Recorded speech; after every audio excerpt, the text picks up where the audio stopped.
Such a long day, man. I gotta get some coffee in my system. It's just boring, you know? Nothing ever happened. No. No. No, no, no! I gotta go! I gotta go! Hey! Everything okay? Oh, no! Oh, no, no, no, no, no! Welcome to Strike Force. You are an elite battle squad assembled to defend Earth. This is who we're up against. The alien warlord Ultimus and his Kree soldiers who have joined forces with Hydra and AIM. Now, I know some of you aren't used to fighting side by side with each other, but the world needs you to put aside your feuds and stand together. Any questions? I am Groot. Any other questions? All right, it's go time. Now get out there and save the world.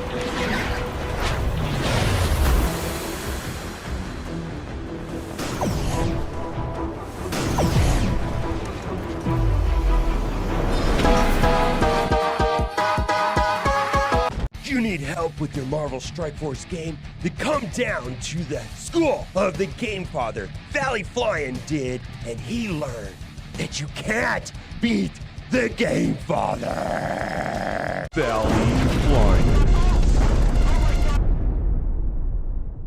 That's right, I'm the 3-time Super Sunday Red Stip Blitz Orb champion. After I uppercutted Valley Flying in his vagina for the 3rd time, he went home and cried to his little mommy, and now I need a new challenger. Bring it, little boy.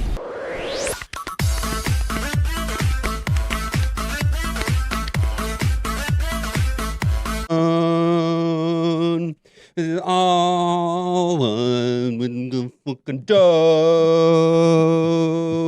I be ballin' like a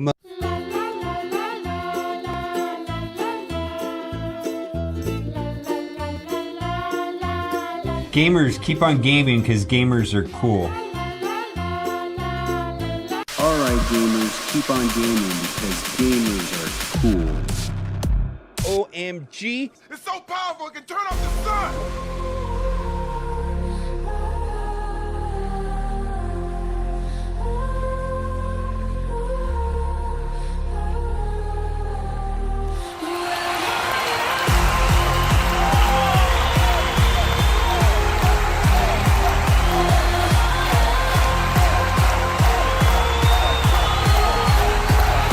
Really? Disney's doing a collab with the Raiders?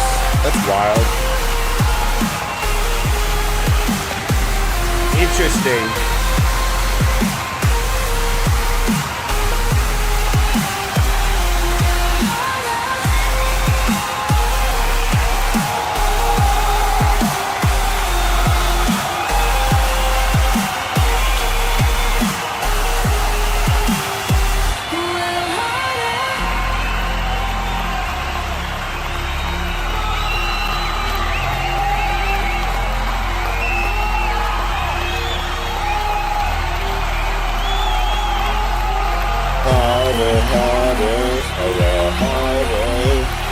Let's go.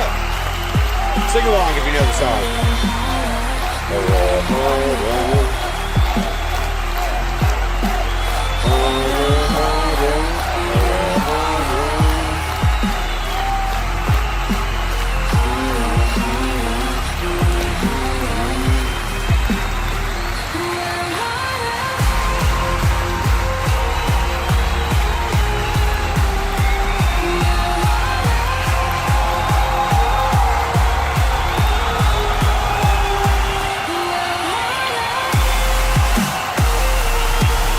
No shit.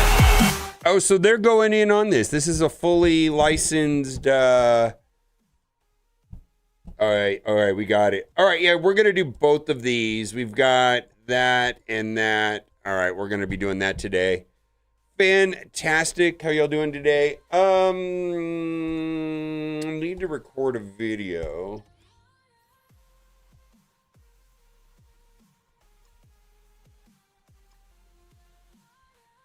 We'll get to it. I need to record an arena video.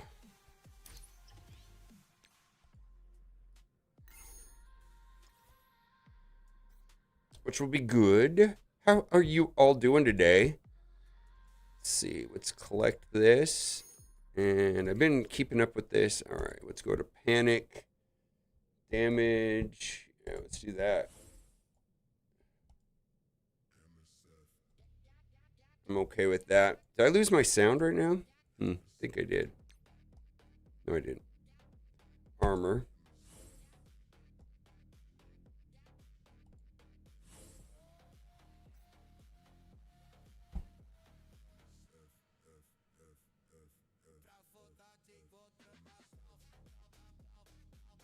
Lack of content is not an issue. So I heard from another developer on a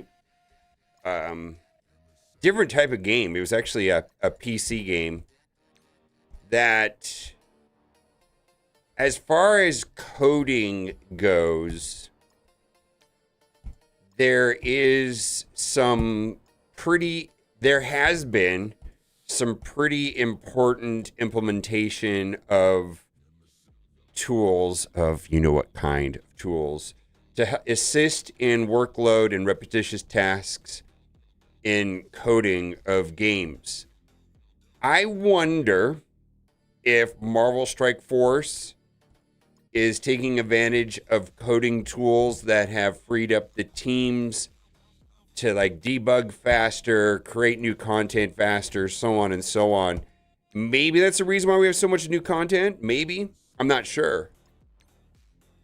I don't think their staffing levels have changed, but they've more than doubled the output of new stuff to do. Whether we like it or not, that remains to be seen. I'm not trying to get into that conversation, but there is a lot more content right now. Maybe. I don't know.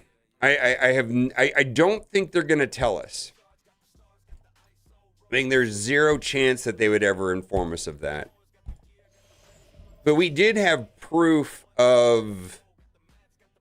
We had proof that the marketing team was using AI in their blog post. Remember, there was that clearly AI'd infographic? Remember we went over that? That was back in the spring. So some parts of the team are in fact using AI. I was told explicitly that the art department is not for in-game art assets. But that's, that was a while back. Mini Boss Cosmic, what do we want to use here? You know what, I'm just going to do a soup team here, and then I'll come back.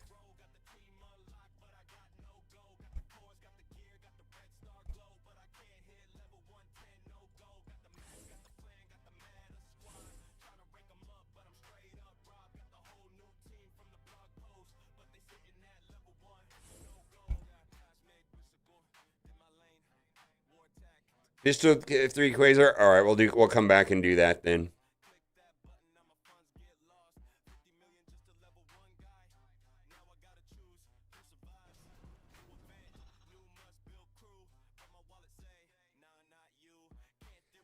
Yeah, whatever they find. I was thinking about this morning when I was playing. I was like, this is actually kind of cool. We got stuff to do, man. Not awful, man. I'm liking most of this.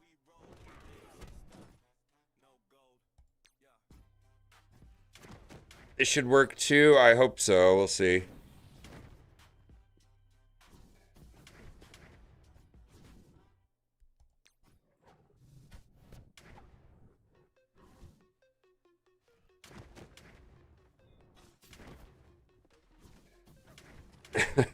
Okay then. Yeah. Make up for the cheating controversy? No, the cheating controversy, I think it was in. I do think the offers that we talked about at length yesterday probably are.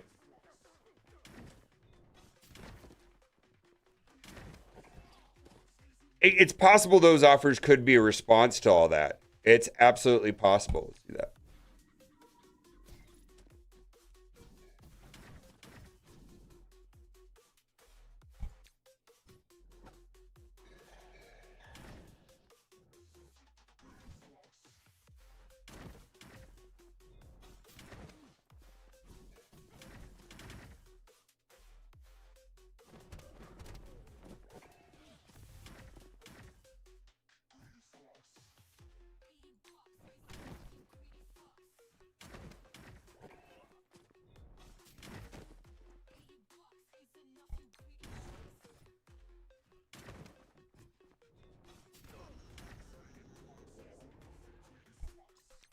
Okay, then.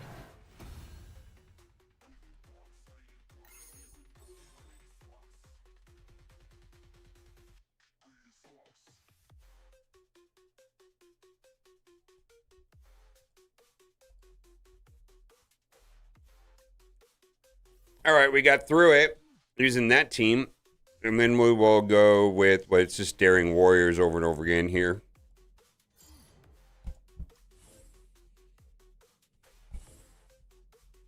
We're going to get Thena offers today, right?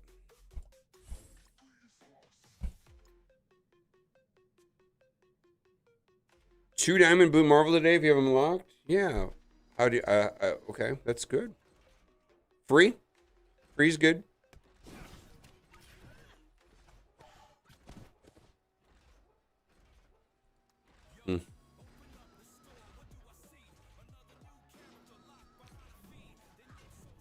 Yeah, I've been blitzing. They've been really going down this blitz rabbit hole. I actually don't hate it.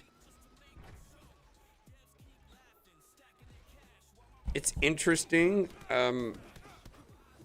Right?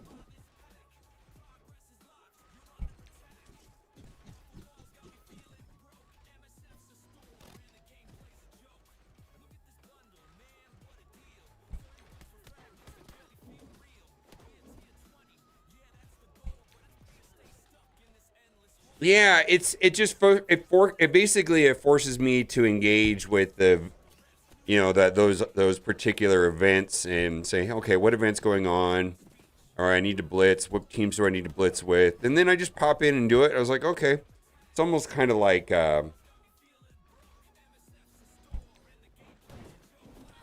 it's interesting. I don't know. It's something to do, I guess. I mean, it feels like I'm moving. I think the problem with the game for me for a while is I felt like I would log in and I was getting nothing done. Like nothing was moving forward. My account wasn't progressing. I wasn't getting any rewards that mattered. I wasn't getting stuff that I wanted. And it was just like, why am I even doing any of this stuff? At least I feel like on some level now, you know, I'm trying to move my roster forward, you know, get my account up and running. You know, I got to catch up on some things. Okay, if I go do this blitz, I'm moving towards this milestone. I'm getting some rewards I might be able to use. Feel like that actually, that entire loop in concept was missing from the game, which is really wild that they would let it get to that. Well, I mean, the loop in either Marvel Strike Force either appeals to you or not. I mean, I think that's more of the issue.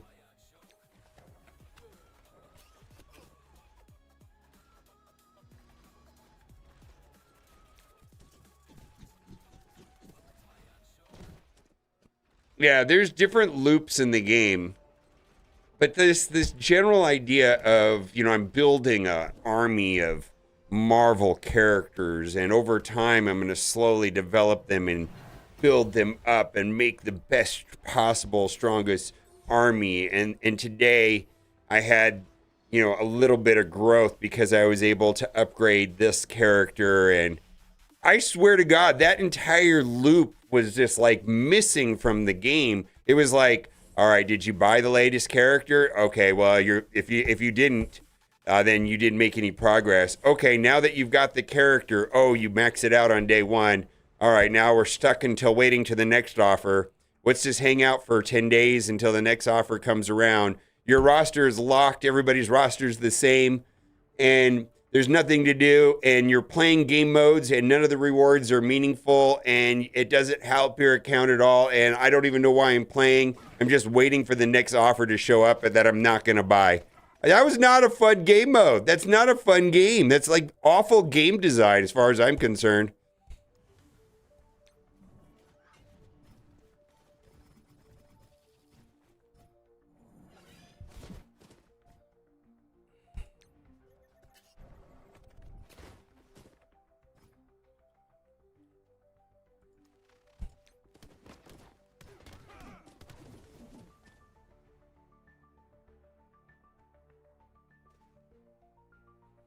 All right, what do we got to do here? I think I kind of want to, let's go here.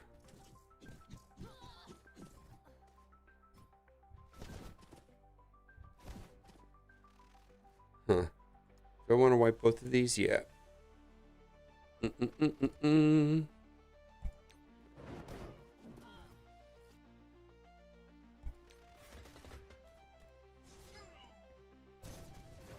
Yeah, the DCKO is of interest, yeah. I'm surprised that they haven't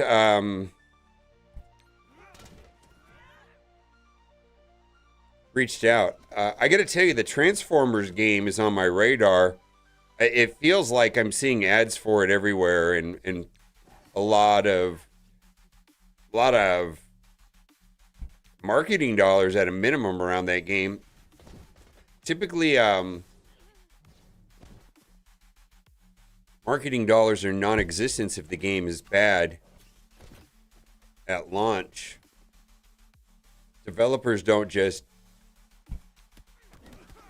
spend money on marketing unless they know they're going to get a return. That means that the game, they feel that there's some sort of hook into the game that is engaging, or else they just would not advertise it.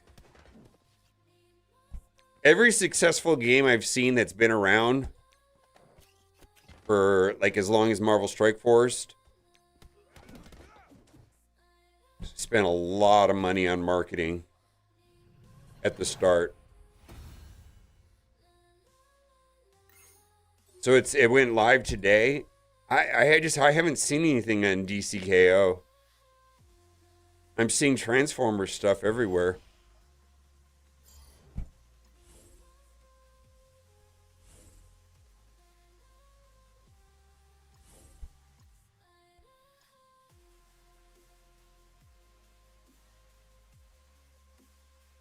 Ooh.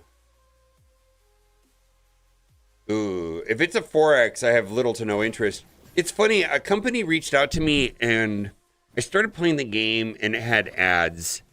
And it was like, oh, this game is fun, right? I was playing it and I was like, okay, I like this. So I spent the $10 for the ads. And I was like, oh, I love this game. I'm not going to even mention the name of the game. I was having so much fun. And it was like, oh, this is cool. This is great. And then like day 4, day 5, base building. I was like, oh God, you gotta be kidding me. So I deleted the game, even though I spent the $10, and I said the message back to the agent. It's like, yeah, I don't want to make an ad about this game. I really don't like base builders. I'm not really down for that.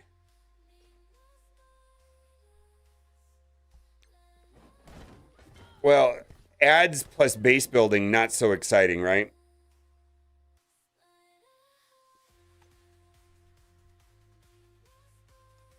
And then I see a bunch more ads about the game, and then I re-download it and play it again. I was like, oh my God, this game is so fun. And then base building. I was like, oh my God, why do I hate base building so much? Am I a weirdo for just like despising? I despise base building games for some reason or another.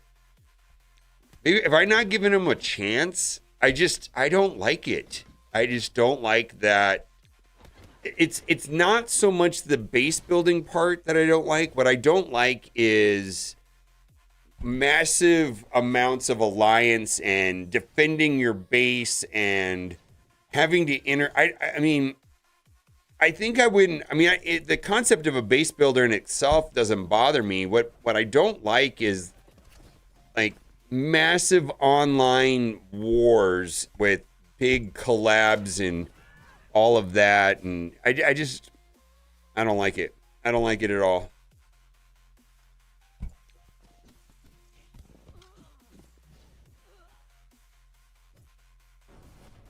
Yeah, that's the part that I don't like. It's not the base building part in itself.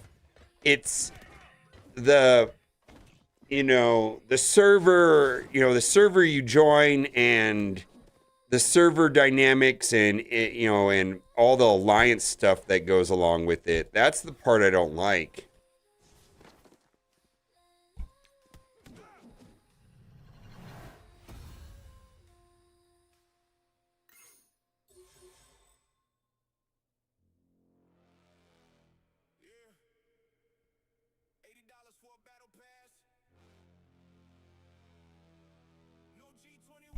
Yeah. And it's disappointing because the game is on my phone and I enjoy playing it and I'm just like, oh, it's just a mess. And I could see how they're like creeping in with making me engage with my alliance and build an army up and all this stuff. And I'm just like, man, I just want to. It's not what I wanted to do. Oh, this is not the team, though.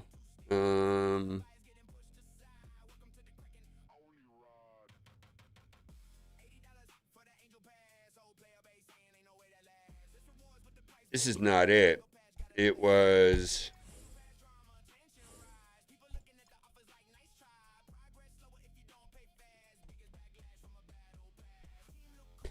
And I know some people really like those games, so obviously they're very popular.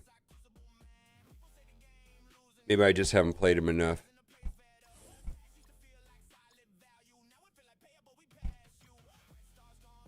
Yeah, I have well, let me check my embargo date before I talk about that. I gotta look at my, let me look at my Discord message. Hold on.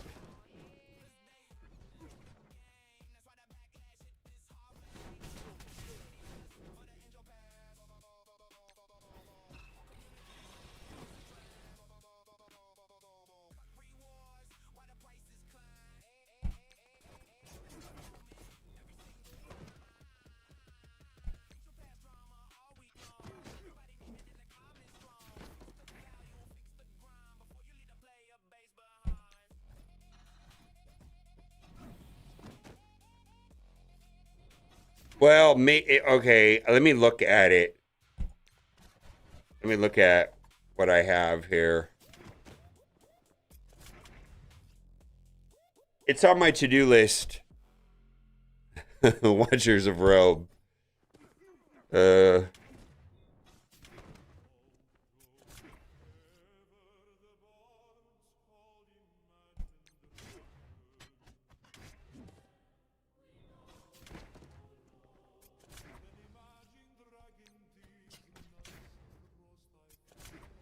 Final Fantasy X? I don't think I played 10.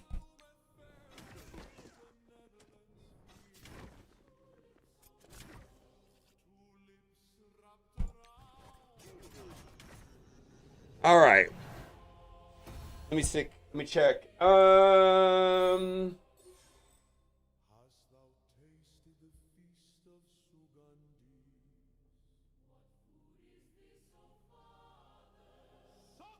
I don't know anything about Watchers of Realms.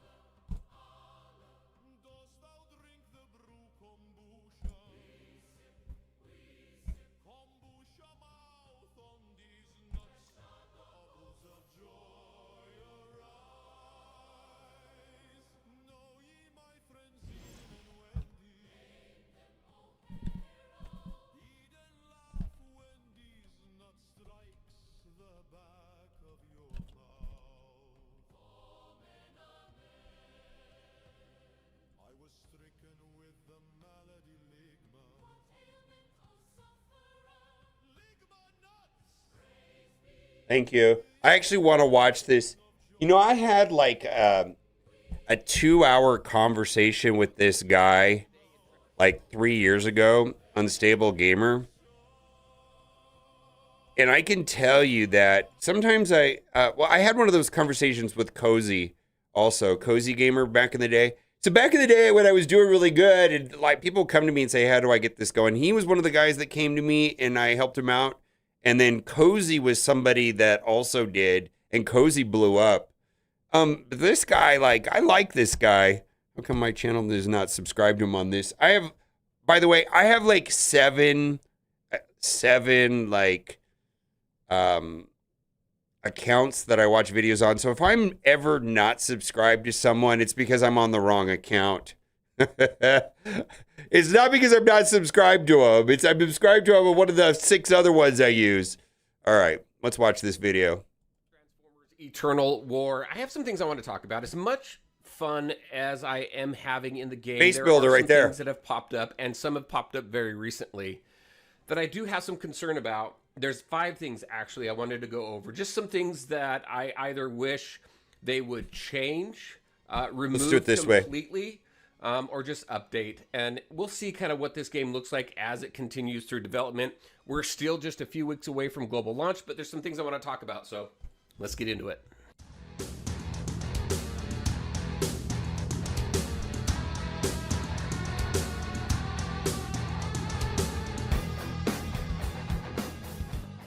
All right, and welcome back. Let's go ahead and jump into it. Like I said, I've got 5 things I want to talk about really quick that have recently popped up in the game, or something that's popped up over the course of the last several weeks to talk about. So first and foremost, let's go ahead and talk about the app. So I know he's gone hard on this game. I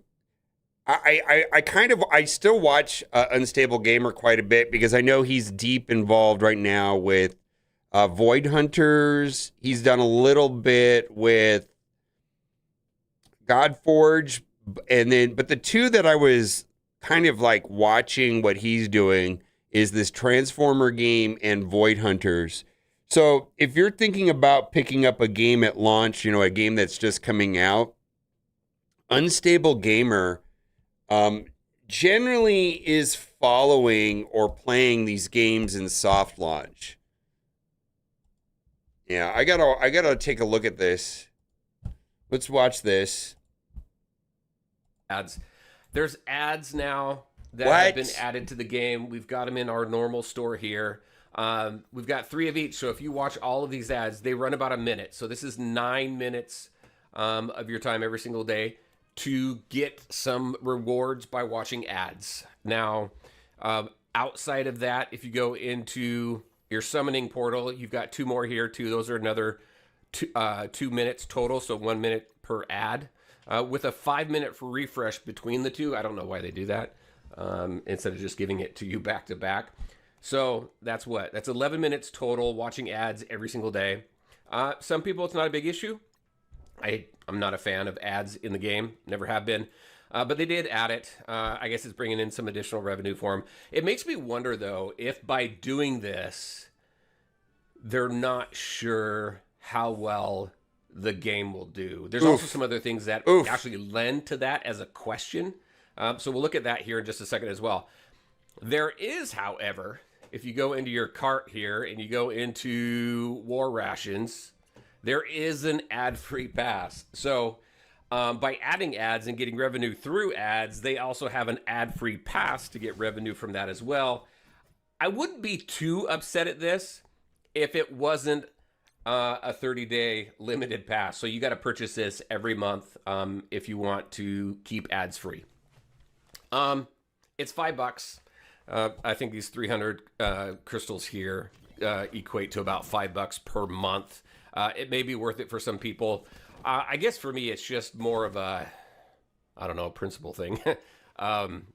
If it was a permanent one, I'd probably be more apt to purchase it for like $10 or something like that. They're usually pretty cheap for permanent ones, but $5 a month, they're pulling in quite a bit depending on how many people are going to pay for it. But hey, there's an option there. There's an ad-free pass. So did they add the ads so they could add the ad-free pass?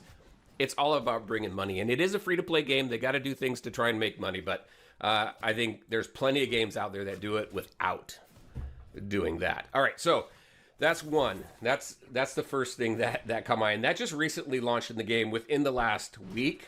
I want to say it was the last update, which was like a week or 2 ago. So that was added in there. The next one that I want to go over is the pre-registration numbers. So I'll show a snapshot right here of the main website. Pre-registration numbers are sitting around 137,000 pre-registration. That's really low. This is a major IP. I was talking with someone else about this too. This is a major IP, and for a major IP that has now been in pre-registration for, I think it's been about 2 weeks, that number is super, super low. So that's got me concerned as well. That doesn't even take into account the 4X mode that we're going to be talking about here in just a second. Most people don't even know about it, and that's kind of a turnoff for some people who are currently already playing the game in early access. is that 4X game mode. But most people in the world don't even know about it. So that's not what's driving the low pre-reg numbers. It could be a marketing thing. Maybe they're going to ramp up marketing over the next few weeks and really get those numbers up. I don't know. But it is pretty slow for a major IP. This is Transformers. This has been around since, 80s? Since I was a kid. Yeah. And there doesn't seem to be a ton of interest. So hopefully we see some interest in this game come up. And hopefully the devs take some of the feedback that we're providing, because we do have a Discord. I'm going to talk about that here in just a minute as well. But let's talk about that 4X game mode. So that's this world tab. Now, this is driving a lot of concern because this is a hero collector, right? And when in our hero collectors, speaking for myself and people I've talked to, we don't want a 4X game mode in a hero collector. This is basically where you go in here, you're sending troops out to collect resources. You're capturing these resources so that you can use them within the game to buff up your teams. And then you're attacking buildings. Now, they can't attack your base, your primary base. So our primary base is right here. They can't attack this, but as you acquire buildings, other leagues, other alliances can attack buildings that you own and take those resources from you. As you own buildings, you generate resources. And again, that's what helps progress you through this game mode. Now, with typical 4X game modes that you'll find in like, Call of Dragons, Age of Empires, things like that. This is obviously a very stripped down version of that. And in those game modes, you typically have to log in between a certain period of time, like within a 45-minute period of time or within a 2-hour period of time. You have between this time and this time to make all of your attacks and stuff like that. That is not how this is played out. And I think if they leave it the way it is and don't add anything else to it, at least, make it more and more strict, I think it's okay. I think this is actually more work on the leaders of the alliances than it is on the alliance members, because they're the ones who have to initiate the attacks on all the different buildings and all the other different alliances. If they say, hey, you know what, as an alliance, we're going to go ahead and we're going to be active daily between these times. But if you can't make those times. Yeah, I do remember that. Because you can actually go out here. Jim, I do remember that. Go into this building right here. You can put everybody on auto join if you don't think that you're going to make it, and then you're going to auto attack. So you're going to be able to still help your alliance. You're still going to get rewards. So you definitely want to make sure it is 3 squads. You definitely want to make sure to build your strongest 3 squads. So continue to build your roster, because that does help your alliance overall in this game mode. Now, if they keep it like that, I think it's going to be okay. I think it'll be all right. In the season here, though, if you take a look at it, we started all the way back here with Enter the Battlefield, and you go through all these different, I don't even know what you call these, chapters. And as you work through these, you've got server-wide goals, and you've got personal goals, and you collect all these different rewards. This has run on for, I think, 2 weeks now? Are we 2 weeks in? This is a long game mode where you're going in here and you're constantly you're attacking alliances. You're also going into this radar here. You can actually store up to 25 different one of these. Let me go ahead and grab a few of these. You can go in here to do some challenges to get some rewards here that you can see as well. Let me go ahead and do that. Let's go ahead and grab that one too. I'll have to go ahead and clear them all out. And as you do these, you level up. So as you can see, I'm level 7. And you get access to more and more rewards. You get access to being able to do more, but you still just have the 3 squads, so you can do 3 at a time. And that's where you max out. Also on this, you can only acquire 3 buildings. So let me go ahead and zoom out. We're this right here. So we've got the city as well as this town here. And it looks like, what, is that a smelter? Yeah, that's a smelter out there.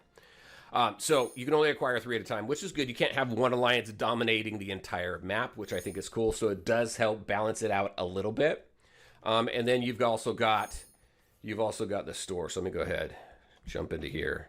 You also got this exchange that resets every season. I don't know how much time is going to pass between seasons, and I'll have a video coming out going more in depth into this game mode. But this here does have quite a few people turned off on the game, and people threatening to quit if it continues to delve deeper into 4X type game modes. And I guess there's some concern too, and concern on my part, Transformers already has a 4X strategy game mobile, and that's what is that? It's Transformers something Wars, Earth Wars. Oh yeah, I remember Transformers Earth Wars. That is a full 4X strategy game. You can go ahead and check that out if you want to see kind of what a full 4X strategy game looks like, as well as Call of Dragons and Age of Empires, stuff like that. Again, very stripped down version of those. So we'll see what happens and what their intent for this game mode is. But this is the other thing that I've had some concern about. So low pre-registration numbers, ads being entered into the game, the 4X game mode. What else do I have on here? Also Discord. All right, so check this out. They added something new, and where is it? I think it's in, is it in cart? No, it's not in cart.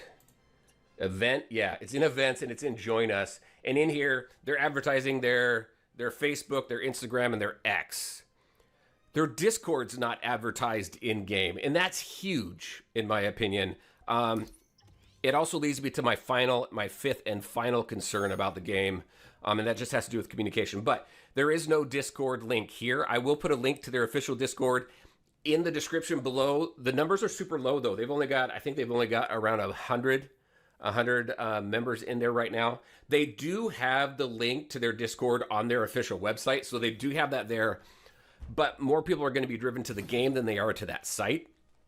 So that, again, leads me to my final concern, which is the communication. There is no communication, unfortunately, between the developer and the community. They will post on their Discord the patch notes and things like that and what's coming up. They do have a feedback section. I haven't seen really much response to the feedback section. I've seen some responses to bugs, but that seems to be the only thing that I've seen response around, and that's around bugs. About the game or anything like that, nothing.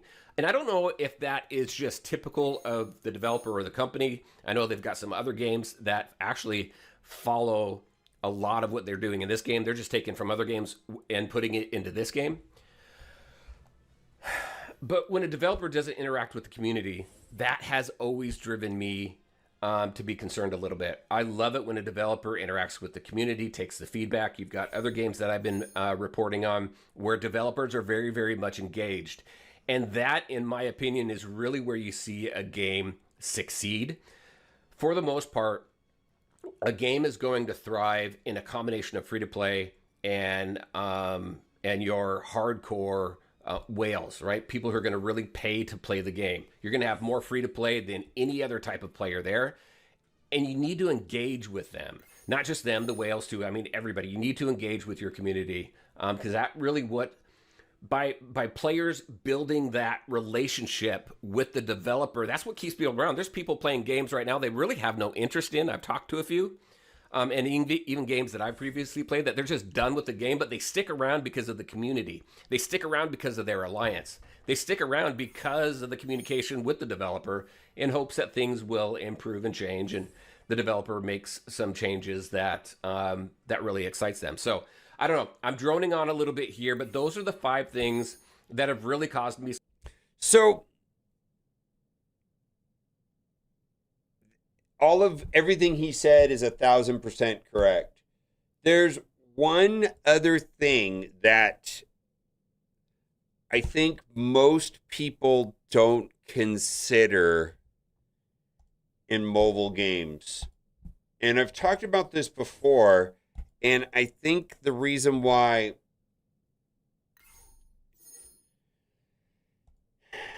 boy,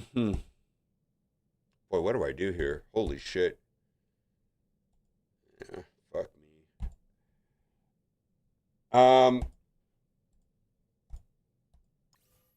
There's this weird concept in mobile games that actually was pretty frustrating for when Ram and Arnold and myself were shopping to get money and publishers and things like that to build a game. We actually had a working demo. I got to play Chris' VR game when I saw him last Thursday. Holy shit, that's awesome. And it's kind of a frustrating concept that we're going to talk about here, but it has to do with You know, is the game worth advertising? What do I want to do here? Let's do that. Oh, that's a good. I made off on that. Actually, that's really good. Is the game worth advertising?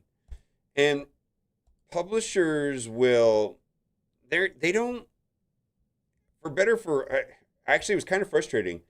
They don't really care if the game is necessarily good in the way that you and I would think about it, or the way that Unstable Gamers thinking about it, which I believe is the correct way to think about it. All they care about is, you know, how much does it cost to get for a single person to download the game, and then when we do get a person to download the game, how long do they stay, and how much do they spend in the first week? And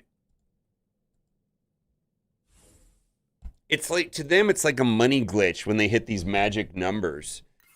And then they say, wow, I put $1 into advertising, and because we got these results, we got $1, more than $1 back. Let's go. Money printer. And it seemed to me that when I was shopping games, that was really the only thing that the main thing that, I wouldn't say the only thing, the thing that most publishers were doing. And what we found is that every publisher, all of the publishers were interested in publishing and advertising your game if that scenario existed.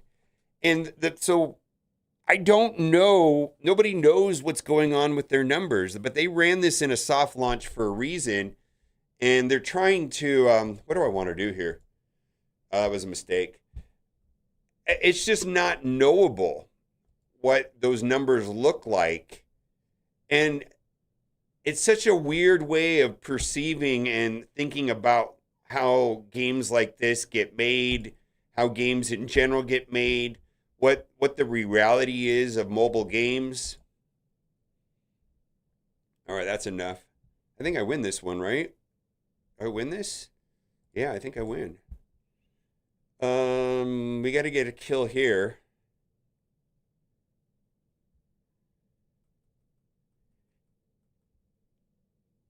I play this on LD player.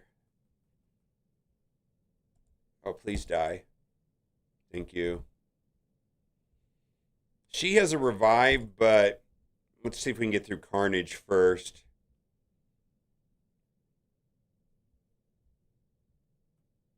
Oh, that's ugly. Let's see if she's gonna bring back Mavara, and then Mavara is gonna bring back what was that, Marius? Yeah, we got a small problem here. Maybe not. If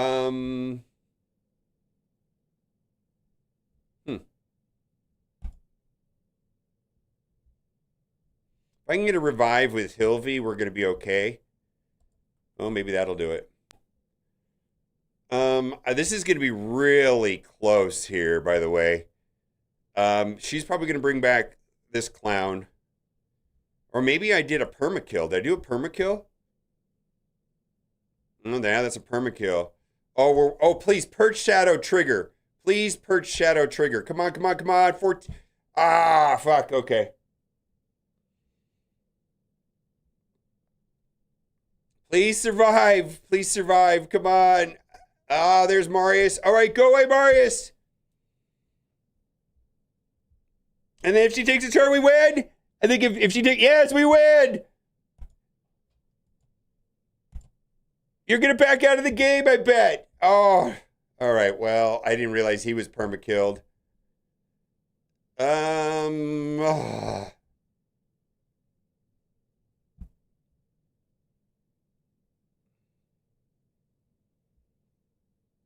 Anyways, this is a little bit discouraging to hear what his take on it. I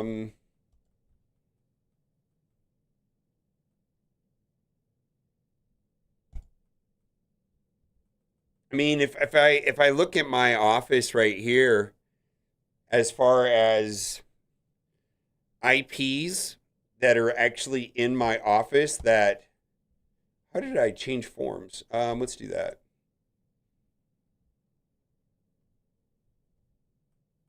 Transformers is the one that I have the most crap IPs in my office. Like if I'm looking around, I have mostly Transformer stuff in here.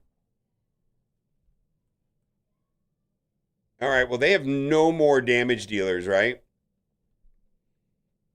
If I can bring back, all right, that's not great, but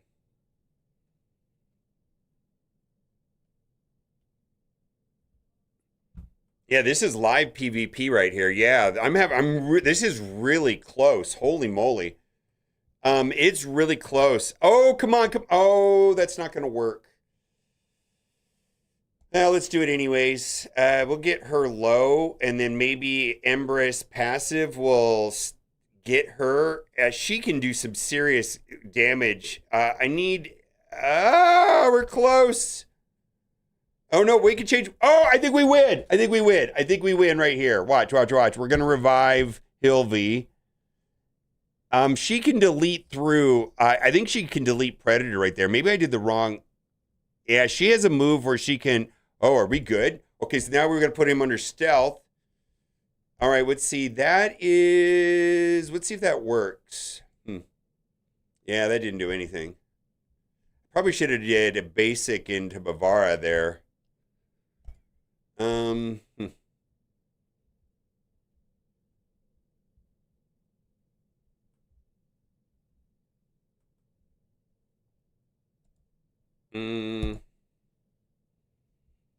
Boy, this is really to the wire here. Holy moly, the timer's starting to run down.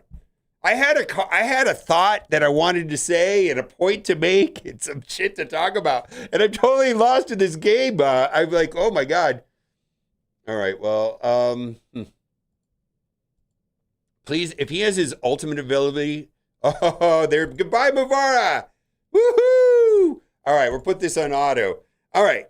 What was I saying? Anyways, let's watch the rest of this video. He's got a minute and 15 seconds left. I was just really hoping for a strong Transformers game. About this game and whether it's in trouble already or not. And we're still, like I said, we're still like 4 weeks out from global launch, September 15th. So I don't know. Those are my thoughts on the game and my concerns. Everything else, I'm loving. I'm enjoying the rest of the game. My concerns boil down to those 5 things. All right, everybody, very, very curious on your thoughts. What do you think about the game? What do you think about my thoughts and my opinion so far on what you're seeing in the game? I'd love to hear anybody who either supports it or opposes it and what thoughts and everything that you have about the game as well. Transformers, a beloved IP, starting off with all these G1 bots, I think is really cool. There is such a plethora of lore within this universe. That'd be really cool to explore. All right, everybody, that's what I had for you. As always, I want to thank you all for taking the time to watch the video. If you liked it, make sure to hit that like button and share your thoughts and questions in the comment section. All right, Unstable Gamer, if you're interested in like Godforge, Void Hunters, or this Transformers game, he covers those games that are in soft launch. He's kind of really into soft launch games.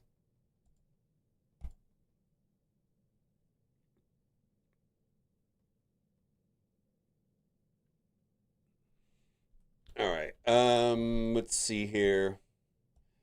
All right, I think daily objectives. All right, we can do war. Let's go do war. And I'm kind of, actually, I don't really want to do this right now. Oh, I logged into this. What do I want to do? They got Mavara. Yeah, I've got like, I feel like I got like 900 accounts in every country.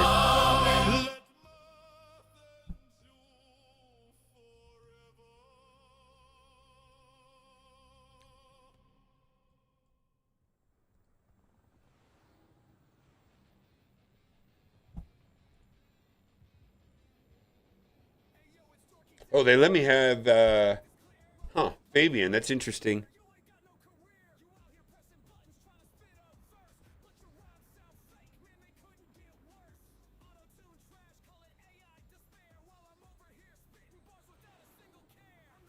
Ah, this is interesting. I wonder why they let me have, why did they let me have, Fabian? It's Interesting.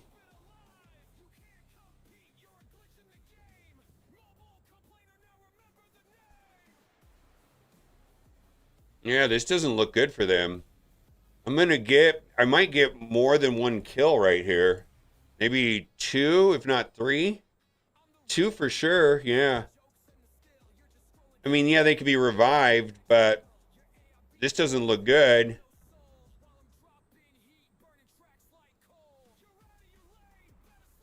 I mean, they both have revives, but this is going to... the revives just help Predator.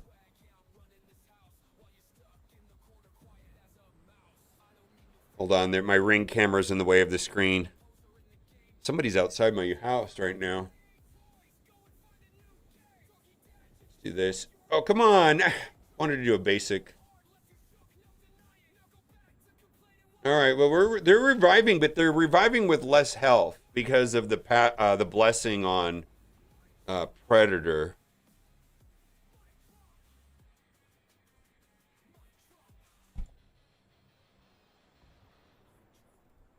Well, who do I want to delete? You, sir. Go away. Oh, it's the second Amazon guard? We had 2 Amazon people? Hold on. And that's their damage. I need to go to my front door here for a second.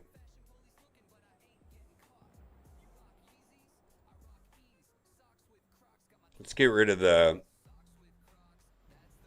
total guard.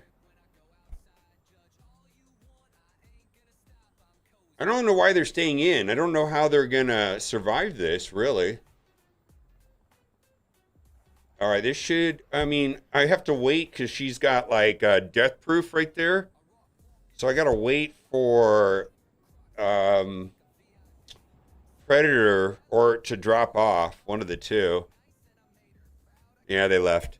All right, I'm not going to do that anymore. I don't really want to... Live PvP and Raid requires a lot of... I mean, it's just a different game when you start playing like that. All right, wartime. Let's do a what do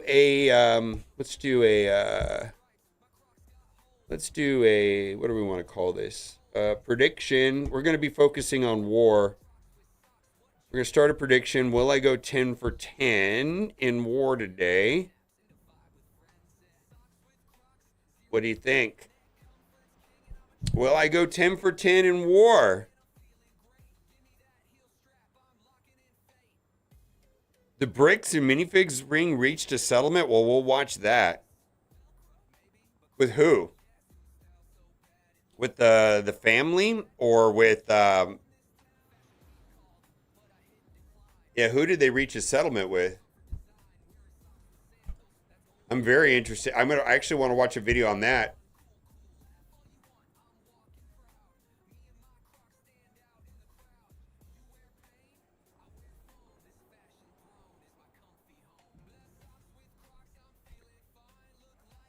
Bricks and minifigs? Yeah, I've been following that. Dude, he took the Provo... Okay, so I was also watching the Provo, Utah thing.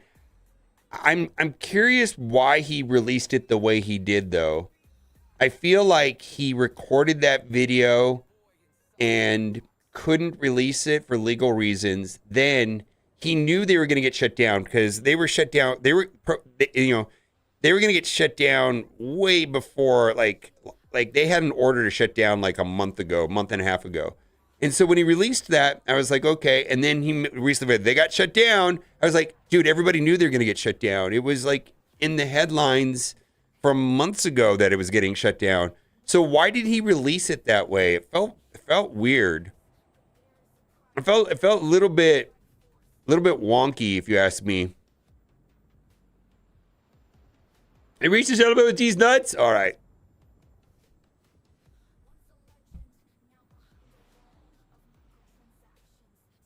Major Mustache Ride, my favorite name, probably. One of my favorite names for sure. If you could only G2 one, would it be Breaker or Storm Mighty? I use Breaker more than Storm Mighty. Well, that's not entirely true. The thing is that I use Breaker in Arena. Silver Surfer Breaker and Arena. But I think I use Storm in other places more. I think you could have a split pick on that. All right, 76% of you said yes, 24% of you are haters. And you said there's a bricks and minifigs. Let's see.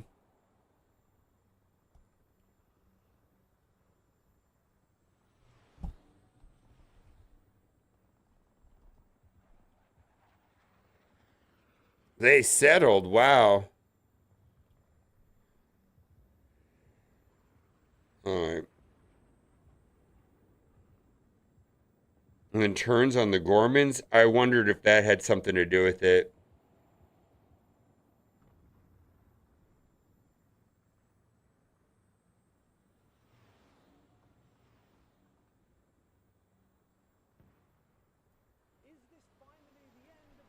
Minifig scandal. Hey guys, welcome back to the channel. We have just had, literally in the last 15 minutes, a statement from Bricks and Minifigs regarding the whole situation. Now, if you do go on to enjoy this content, please leave it a like, drop a hype on the video, because I don't think this is going to be quite solved just yet. Also, subscribe to the channel if you are new around here. We're trying to hit 5,000 by the end of the year. And like I said in the intro there, the Bricks and Minifigs scandal could now be coming to an end. As of about 15 minutes ago, Bricks and Minifigs put out a massive statement. We're going to go through it and talk about some of the more interesting points. So they start off by saying this is a joint statement from BAM Franchising and the Mansell family. Now that is very interesting because have the Mansell family had any input on this statement, or is it on behalf of them through Bricks and Minifigs, and we need to wait to hear from Brian and the Mansell family? Well, the first bit says BAM Franchising Inc., Ammon and Matt McNeff, Baker Salem, Josh Johnson, Brandon Bess and the Mansell family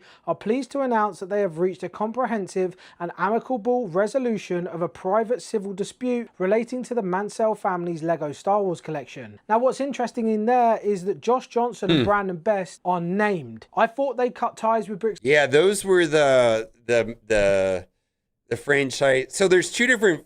There's a lot of moving parts in this Bricks and Minifigs, but I want to rewind and talk about each individual player here. So Ammon and Matt McNeff are the owners of Bricks and Minifigs, which franchisees the actual individual locations.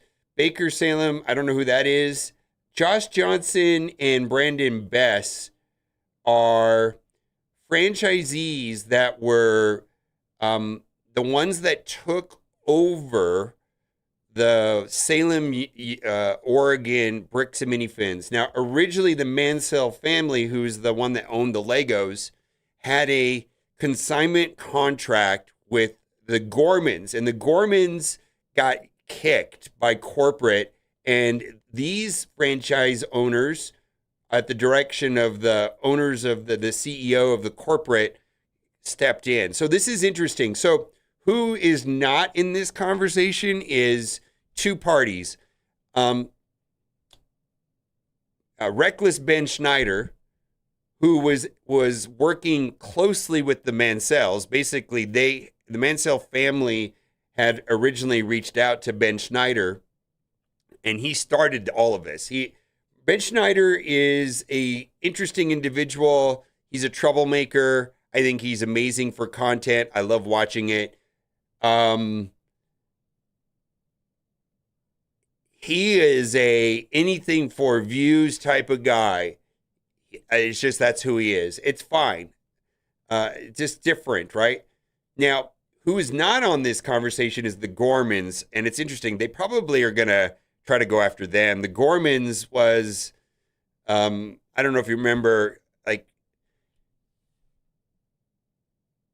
I always wondered how much they were involved. The Gormans have at least been fairly up front with like Covyzilla, up front with like the Ben Schneider, Reckless Ben. But I always wondered if it was something sideways there with this whole thing. Let's keep going. to the Mansell family's Lego Star Wars collection. Now what's interesting in there is that Josh Johnson and Brandon Best are named. I thought they cut ties with Bricks and Minifigs. Yeah. I thought they stepped down, Yeah. moved away completely, but this is a joint statement from BAM Franchising and the Mansell family. So why are Josh Johnson and Brandon Best being named? Did they really step away? There's rumors that they do own other stores, so I know they're involved in this obviously, but you can't put joint statement from BAM Franchising and the Mansell family when the other two are not even part of either of them apparently, so they must be part of the BAM franchising bit. So have we been lied to yet again? Now they also mentioned there is an amicable resolution, so I'll be interested to see what that is. I haven't read this statement at all. This is the first time I'm reading this with you guys. Then goes on to say the collection was originally consigned to a former operator of the Bricks and Minifigs Salem Kaiser, Oregon store, and we know that to be Crystal. Now I actually reached out to her a while ago, about 2-3 weeks ago now, asking her if she had any more information that she could share, that she wanted out there, and she said that she has something coming, so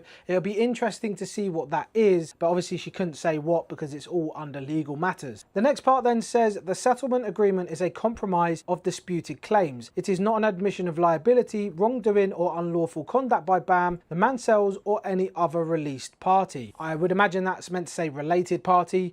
I don't know if that's the right wording, but hey, that's literally irrelevant. But the fact there that it said this is not an admission of liability, wrongdoing, or unlawful conduct, they're covering their asses yet again. That's the way that settlements work, though. Give back some stuff, then obviously you know. Yeah, but basically they're yeah. There's a that's the whole point of settling, is that they can say that, right? All right, let's see what goes on with this before we'll go back to the video here in a second.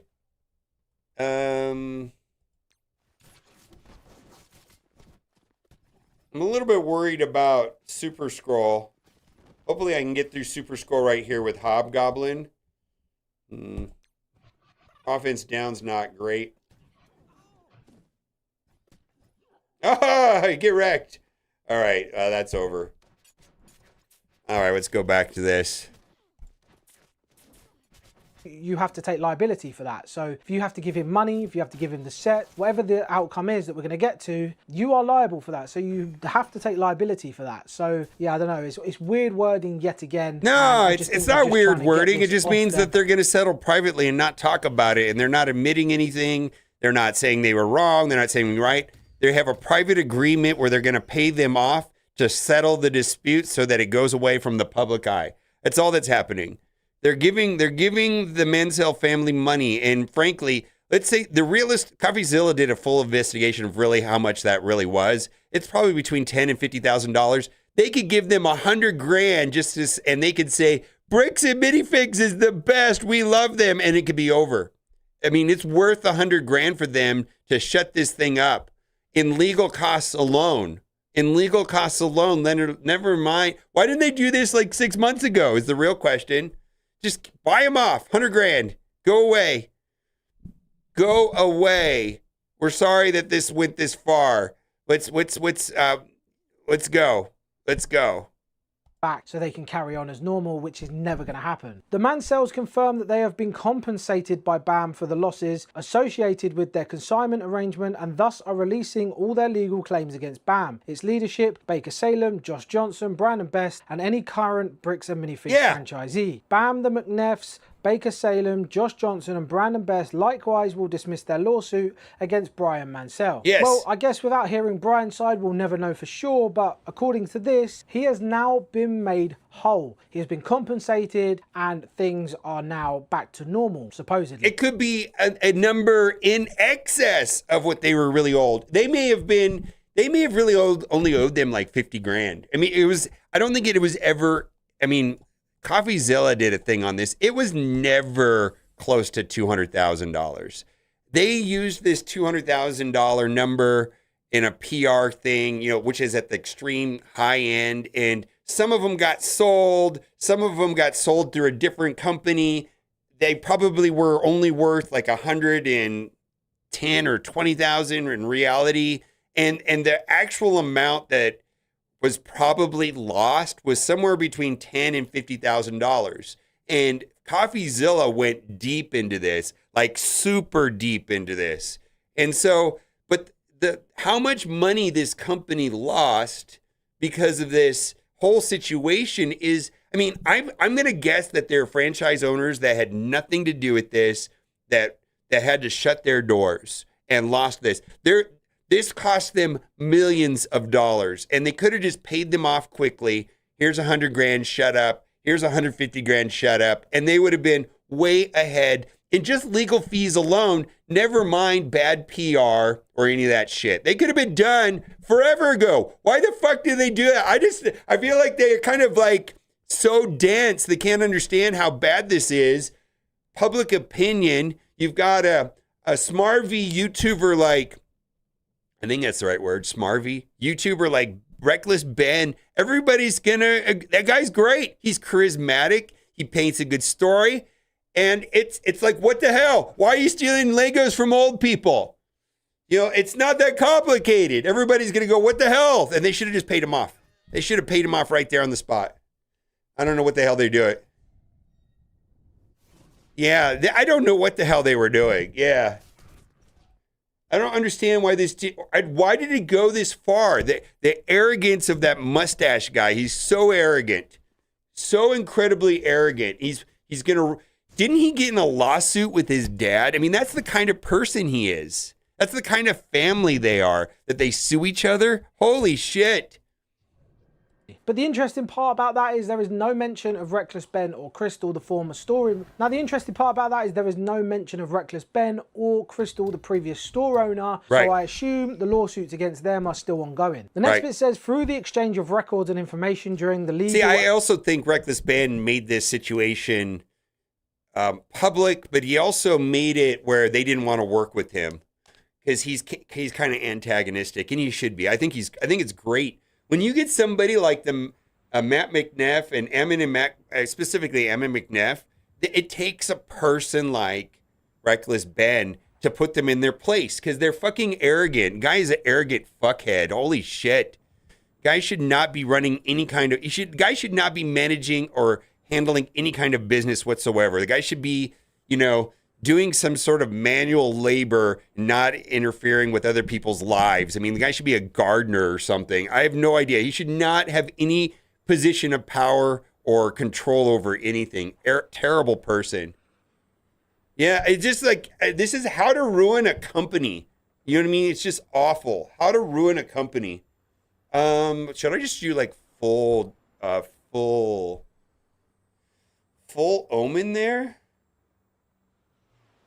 Anyways, let's watch the rest of this. I just don't like that guy. I think he's awful. And mediation processes, the parties developed a more complete understanding of what had occurred. The underlying dispute arose from a consignment contract between the Mansell family and the Salem Kaiser Oregon store. Bam, Baker Salem, Josh Johnson and Brandon Best were not parties to it. So the courts clearly disregarded the fact that there's footage of them all taking ownership of that consignment, which is actually crazy. It's on camera, it's clear as day. Yeah. I don't know how they've dismissed that, but hey, it is what it is. We know the whole thing's a little bit corrupt. It then says the Mansell's loss arose in part from the sale, accounting, storage, disposition, and of inventory by the former operator of the store. So they are still shifting all the blame over to Crystal and the former owners of that store, even though, like I said, there is footage. I don't think she's fully blameless because if you really watch what happened, like there's some weirdness that happened there too. But anyways, of them taking full ownership when they did come and take that store off her. There was a lot of bad actors in this.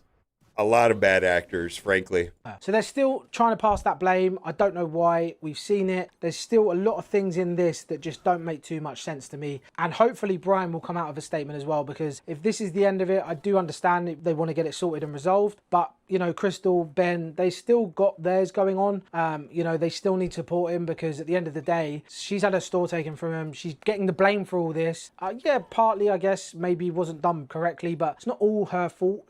You saw that, you've seen all the footage. It's Bam's fault, let's be honest, right? So, you've got Reckless Ben as well, who's pretty much not done anything wrong. So, I don't know. This thing's still not over, in my opinion. Now, the next bit says, as part of the settlement, Brian Mansell was assigned to Bam his claims under the original consignment contract. Bam may elect to pursue these claims against... But it sounded like that she was in the initial fan, the Gormans, right? The franchisees, the ones that they hadn't been making their licensing payments. They were behind. sounded like that they were tens of thousands of dollars behind on rent and licensing fees and all of that. Like they were completely upside down. They said that they were going to leave. They were moving out of the country. And so corporate, when somebody, okay, it's like if you're a landlord and someone stops paying rent, the best case scenario is you get them out there get them out of there as quickly as possible. That's all. They're just trying to stop the bleeding. Now, where they fucked up though was the consignment issue, and then the guy's just arrogant. Ammon and McNabb, they should have okay, they pushed the Gormans out. Fine, I feel like that was the correct business thing to make. There was a problem, right? But they needed to assume responsibility for the consignment deal in an equitable way with reasonable adults and settle. This would have never been anything if they would have said, oh shit, we owe you 50 grand or 100 grand, here you go. That's all they had to do and this would have been over. They played games with it. They're absolutely ridiculous. Absolutely ridiculous. Absolutely ridiculous. Who's responsible? You're responsible. I don't know why we're going after anyone else. Still, again, trying to pass the blame. The Mansells have agreed to provide relevant records in support of Bam's claims. The parties believe that this places responsibility for remedying any remaining fault with the appropriate party. It then says Bam recognises that the Mansell family experienced a genuine loss, prolonged uncertainty and considerable frustration after the original contract was not properly administered by the former operator of the store. Well, here's the thing. If the Gormans were profitable and not planning to leave the country and didn't have any issues with the franchisees, also none of this would have happened. It's not like the franchisees, the Brits and Minifigs doesn't want, all they want is that their franchisees to pay their licensing fees and pay all of that stuff out and not be a problem. They don't want to step in. They don't want to do any of this stuff. If their branch was being run correctly and was highly profitable, this also would have never been a problem. Yeah. So they stepped in to get, because they were behind, and it was a problem, and it was a spiral, and they were talking about leaving the country, so they jumped in and took it away, and that may have been perceived as hostile and shady, but how else do you do that? How else do you evict people from a house that they're not paying rent? Of course, you're going to evict somebody, and there's going to be a pregnant woman crying. I've been in the hospital for months, and you're kicking me out of house. It's always going to look that way. But how else do you do that? It's a business decision. Where they fucked up is they started playing games with the consignment contract with the Mansell family, and if they would have just assumed and did the right thing and not played these games and been arrogant fucks, this thing would have been fine. It blew up in their faces, absolutely.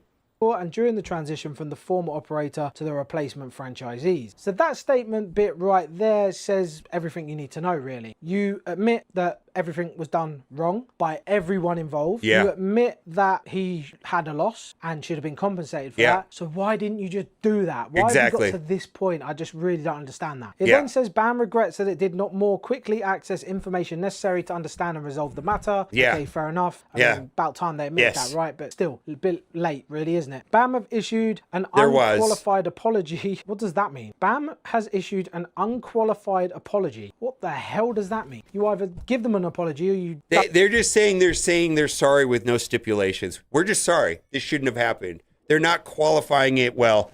We're sorry, but that would be a qualifier. They're just saying, we're sorry. No qualifications. That's what that means.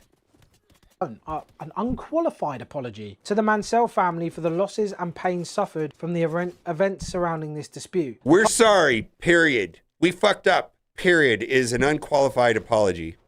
It's like, I'm sorry that you feel that way is not an apology.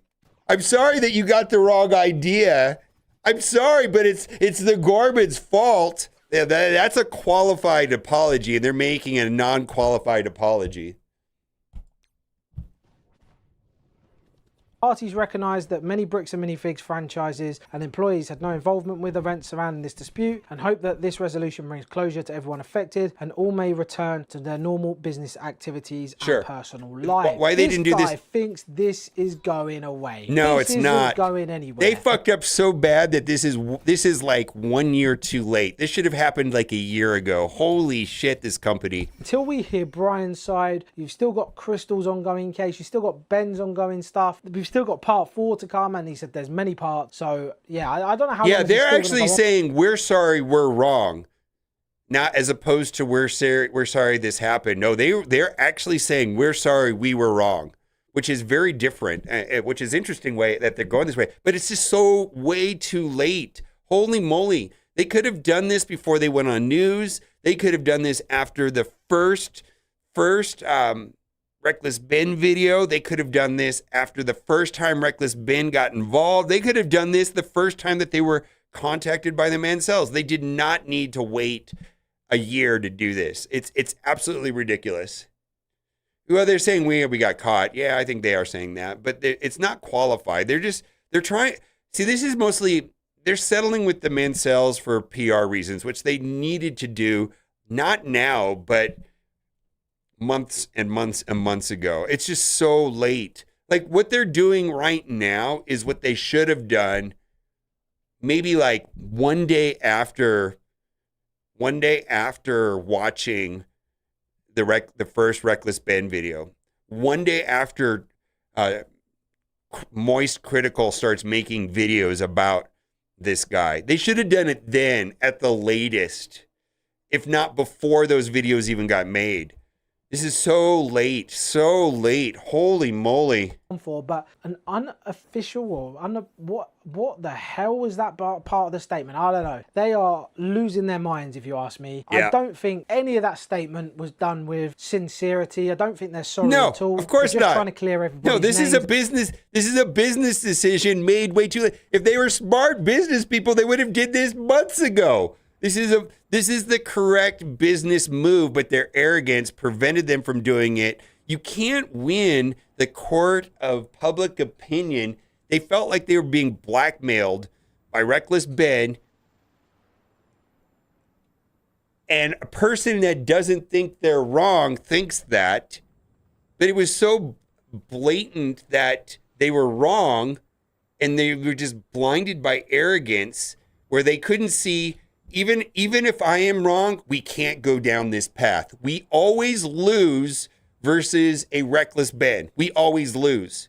Even if we're right, if they could take a step back and say, even though we're wrong, we will lose this fight. It's a smart decision to do this 500 years ago. Holy hell. Like, yeah.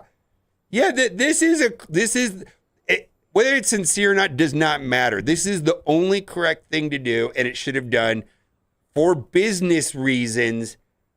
I think when Charlie Moist Critical made videos about this, they should have known they were cooked then.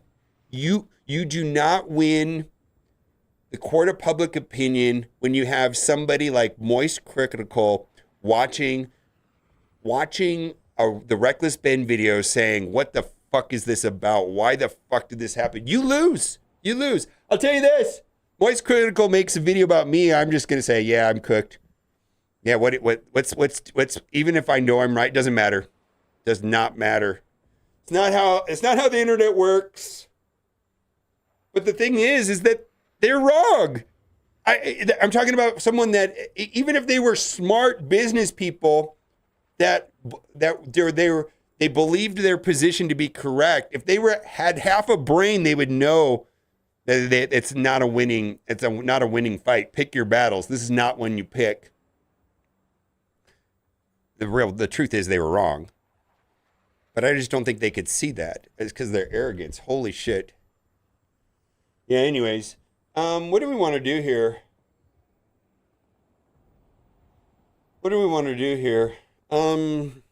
Let's watch the rest of this video.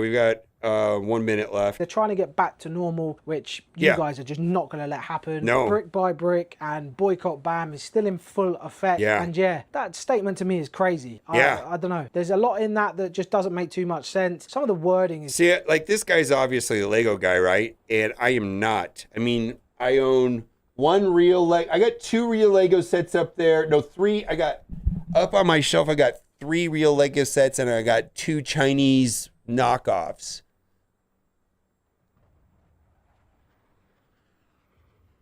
One of them was actually worth quite a bit of money. My father-in-law gave me a Lego one, and I don't think he knew it was worth hundreds and hundreds of dollars. He gave it to me. I said, you know, it's worth like a lot of money. And he's like, I don't care. I just don't have room for it. It's like, okay, well, I'm not going to open it. I'm just going to let it sit up there. It was a gift. Yeah, I agree. So that's what I was going to say. I was never a customer of bricks and minifigs, and it kind of sucks for the franchise owners. So this also happened here in Las Vegas. Anybody here from Las Vegas and familiar with the Roberto's restaurant? And the Roberto's restaurant is like a taco shop. Usually they're inside of gas stations, let's say. They're usually open up 24 hours a day. And for me, it's my generic low-cost source of, I don't want to say authentic Mexican food, of Southern Californian Mexican food. Roberto's, right? You go there and everybody knows what Roberto's is right here in Vegas. Like if you're in Vegas, yeah, it's fucking Roberto's. It's nothing special, man. Go get a burrito, carne asada burrito from Roberto's. They're everywhere. There's probably dozens of them, right? And there was they're franchised, right? And there's individual owners, right? And there is a CEO based out of California. He did some politically stuff that's not really that controversial, but it's controversial in California, let's say. I'm not going to get into the details. And there was like this big movement to like boycott Roberto's. And it's like, and the guy in my store is like, I'm a franchisee. I have no idea that the CEO has political opinions.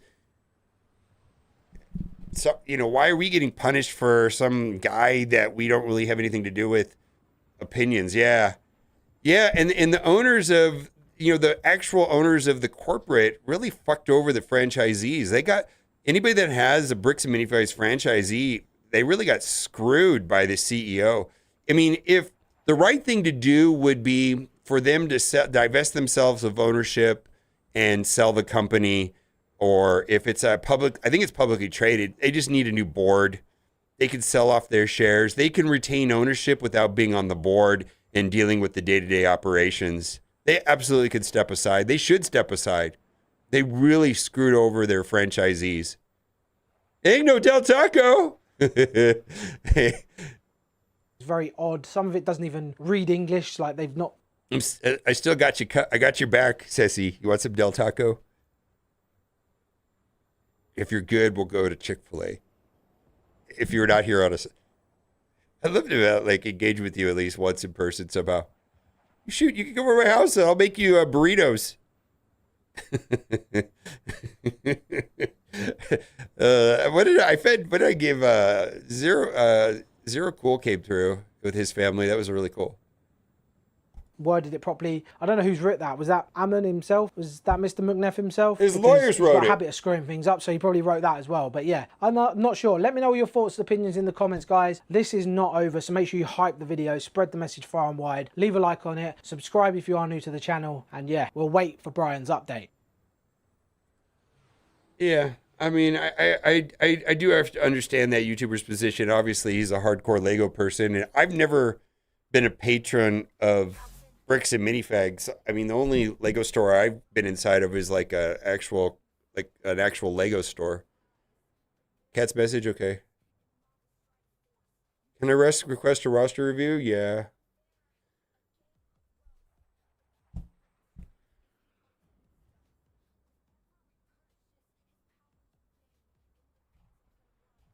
Yeah, I gotta get through like 9 hours of Marvel Strike Force. I swear, there's so much stuff to do today. I haven't even got to the 2 towers yet. I'm doing Alliance War. I got 6 more attacks, probably 10 more attacks. I did Battle World. Oh, Fire Knight 9. Yeah, that's a... The Neldors and Mikages are not going to work well there unless you change the gear on them. It's an affinity problem. 9 is harder than 10, actually. Are you doing turtles? If you're doing turtles, it might not be. You have Theodosia and turtles. Yeah, I'll take a look at it. That's a gear problem then. Oh, I have not set my... Let's do that. Thank you. I got to do that first, huh? How much time do we have left on CC32? Thank you so much, Trey. Yeah, I've not set my CC defense. Let's do that now. 7 minutes. All right.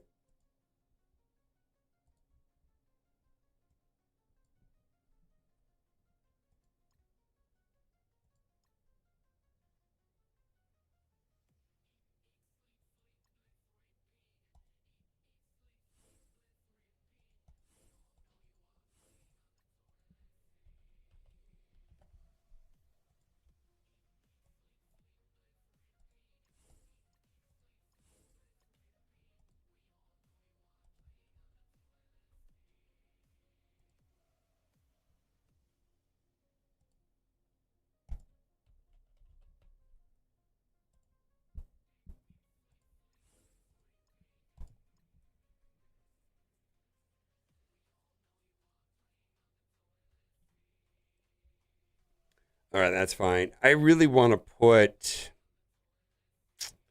Executioner over here, but whatever.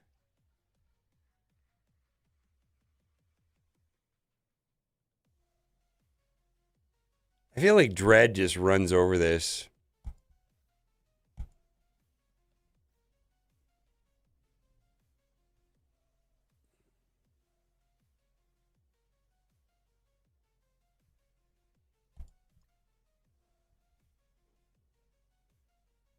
Dread Blue Marvel, I like that too.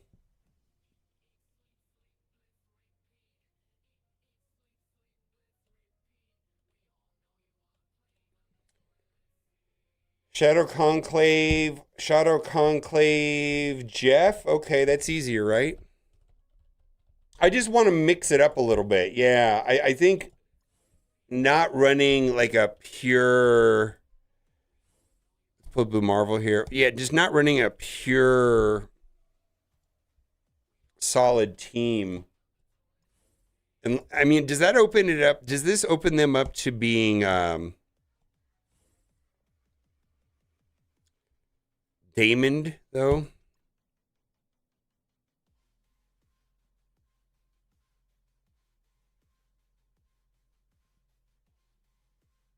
Asgard chick over Malekith? Really? All right. For some reason, I thought that she was better than Malekith.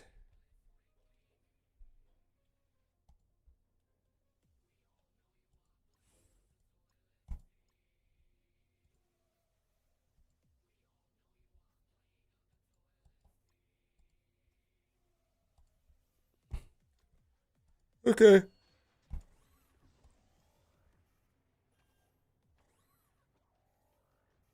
Wait a minute. The Brian Mansell speaks out. Ladies and gentlemen, boys and the girls, welcome to Ox News. My name is Zach. I'm joined by Billy Bash. This is 1 hour old. And the man of the hour, Brian Mansell. 1 hour old. Brian, how are we doing today? We're doing good. How are you guys? We're doing pretty good, man. So this is 1 hour long. I don't have time for that. Is there like a 10-minute version of this video?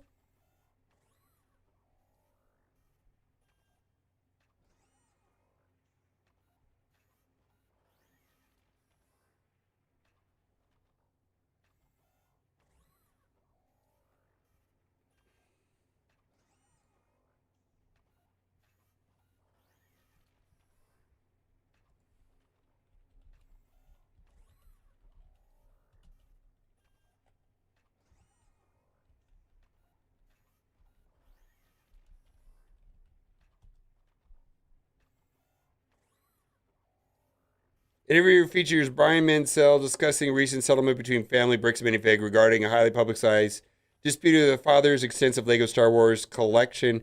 After 20 months of legal tension and viral community support, Mansell expresses relief the matter has reached an amicable resolution, allowing the family to move forward.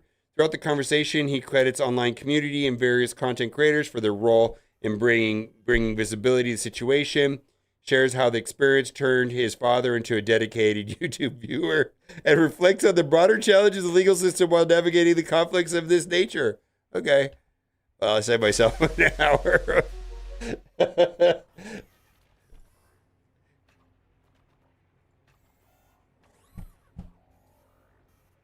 Malekith, yeah, Malekith the Dark Elf.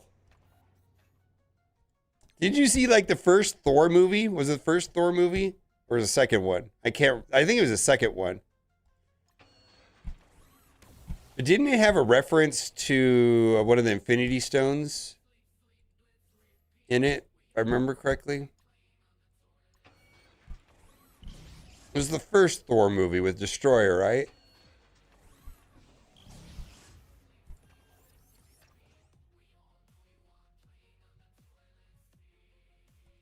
Dark World. Okay. It had the Reality Stone. Yep. It's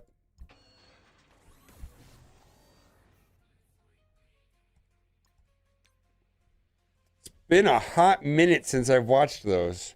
How's it going, Sage? Yeah, Jane. I'm a huge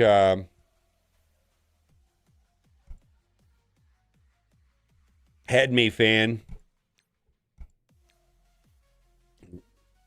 Jane Foster also. I don't know. It's good, but yeah, it was the Ether. Yep.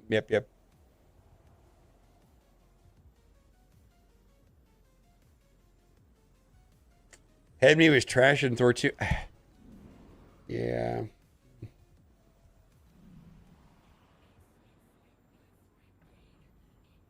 What am I going to do with these teams right here? Okay, so these teams are kind of a trap because of it's just the Wolverine does stupid shit in here. Yeah, I got burnt by these teams yesterday. I mean, the Wolverine basically, let's say you go in with the garbage team that always pisses me off. This team right here. What happens is Wolverine just solos this team. Because it's a 2 million. It's like a third of the power of the team. It's my favorite team right now.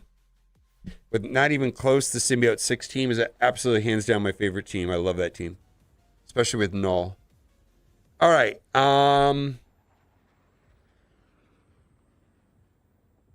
I wonder if I can just run a full Eternals here. Yeah, why can't I run a full Eternals? With Oath.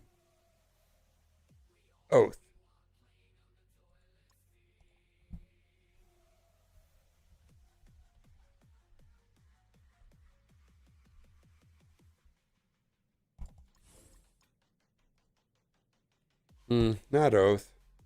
Let's just run Cable.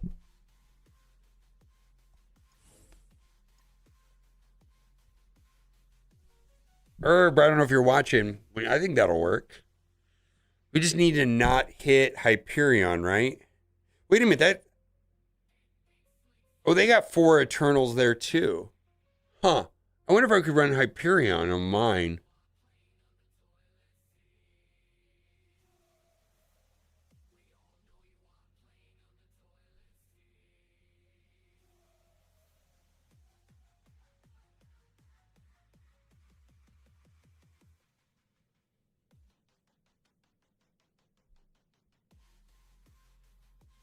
Yeah, but doesn't the passive still trigger on what's his face? Well, let's do it.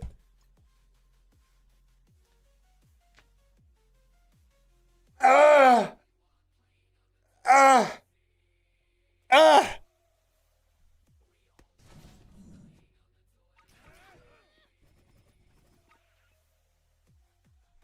I'm gonna just hit. Let's see here.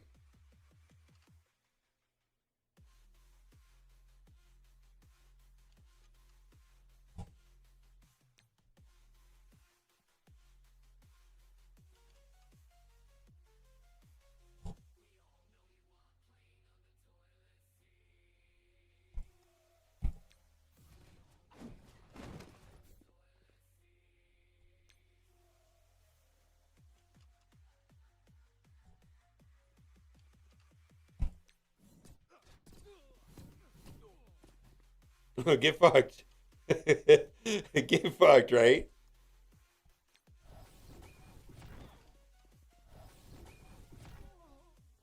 Okay.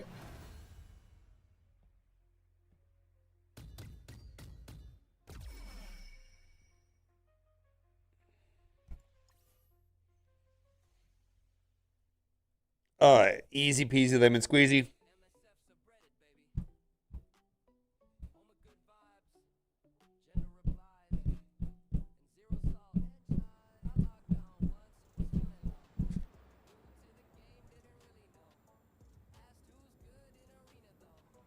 All right, I think I'm just gonna use a. I'm not gonna. I think I'm just gonna waste a good team here. I wonder if I could do it with just stats. With like. Probably can do this just with stats.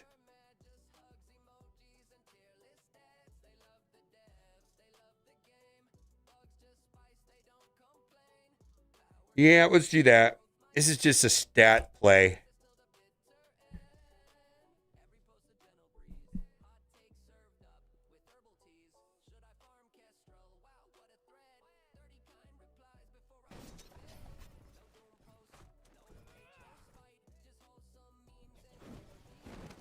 Hmm.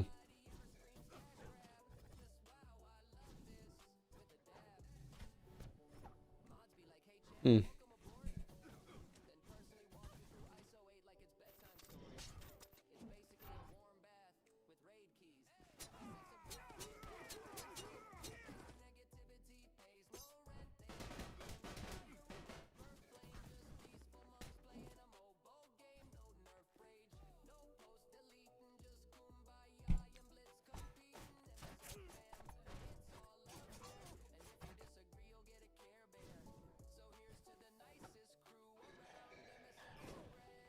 Hmm.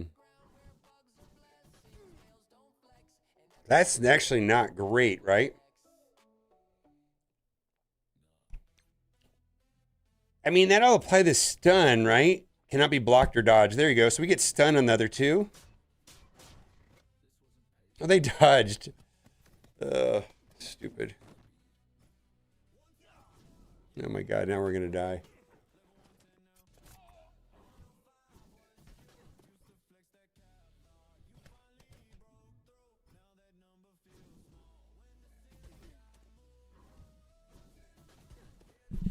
What a stupid way to lose. Holy shit.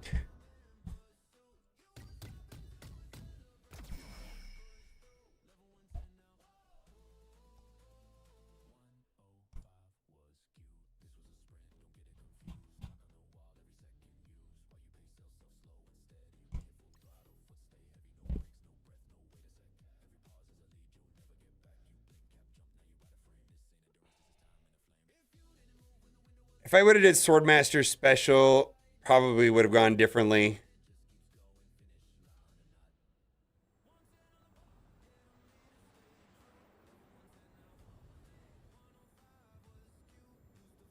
Oof. I know, right?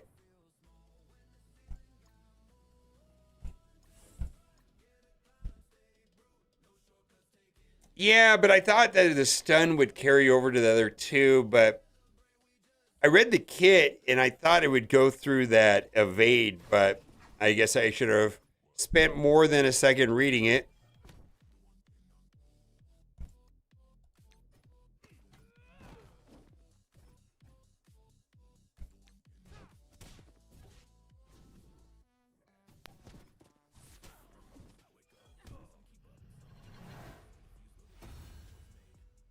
Yeah, I thought I was gonna Chavez stun and then spread this. When she dies, the stun will go to the other two. But they had evade. For some reason, I thought, well, I know exactly what. I know exactly why it didn't work. Yeah, special would have been the correct move.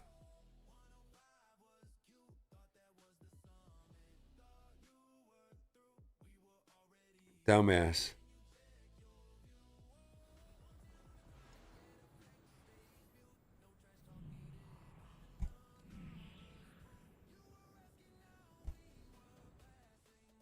You know what? Fuck this team. I see what it is, and I understand why it's good, but you know what? We're just going to run over it. Overkill.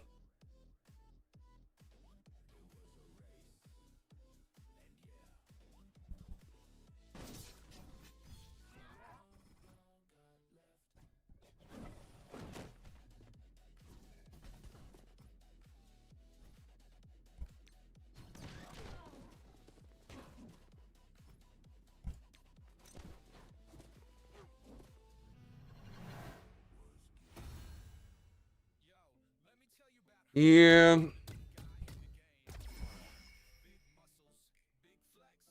I was overconfident that the stats would carry me for sure. It did not happen.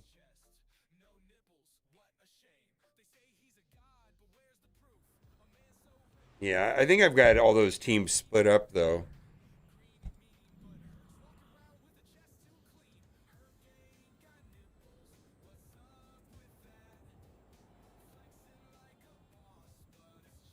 This is actually a fairly I think this is somebody spent some time putting the defense together. I think this is actually fairly smart.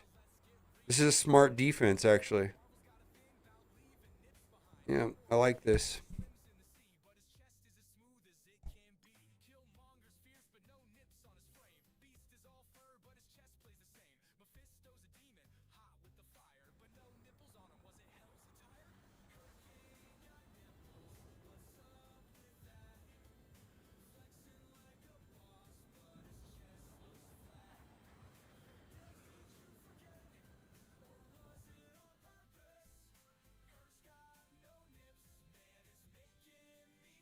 This is actually pretty good. This is pretty good.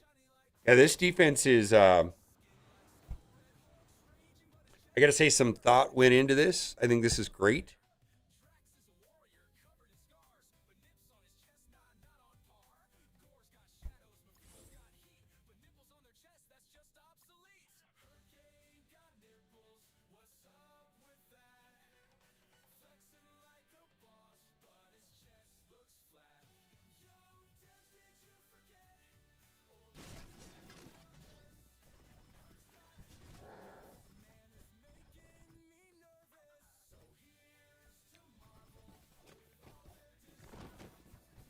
Yeah, the pings on the Gregs are just gonna win this.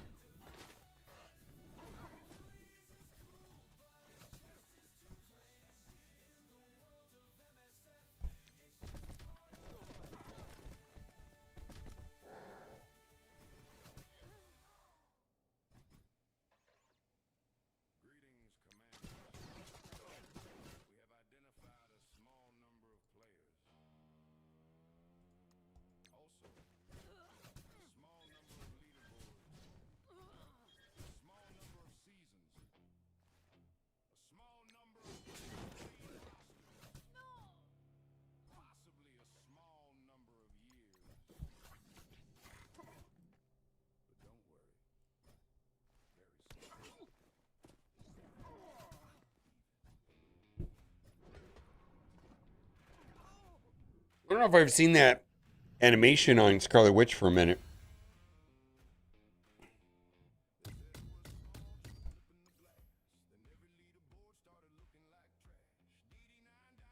Yeah, 12 is going to be a thing.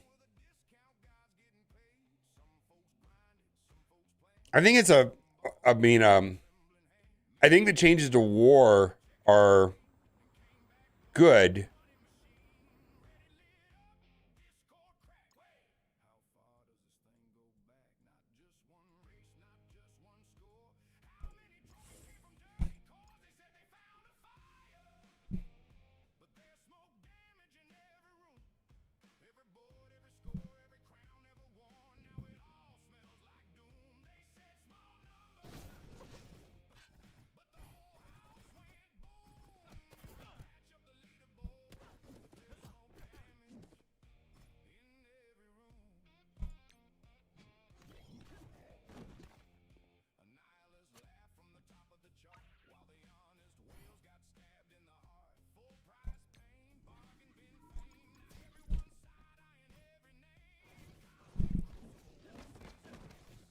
Yeah, I feel like it does switch it up a lot. Like I said, I feel like we've gotten so much new stuff in the game to mix things up. War is one of them, right? One of like 5 things, right? Think the Scourge breaker system, more stuff to do. The tower release methods, more stuff to do. The Essence boost system, more stuff to do. Battle Worlds, more stuff to do. War, more stuff to do. Okay, there's just more stuff to do. I think that's great. Feels like I would like the game to get to a place where some of it felt optional, where like there's just a lot of stuff to do, and okay, if I don't want to do it, I can. Like where people can get to a place where I'll play the game when I have time rather than being compelled to. I wish they would move away from that FOMO garbage model. I hate it.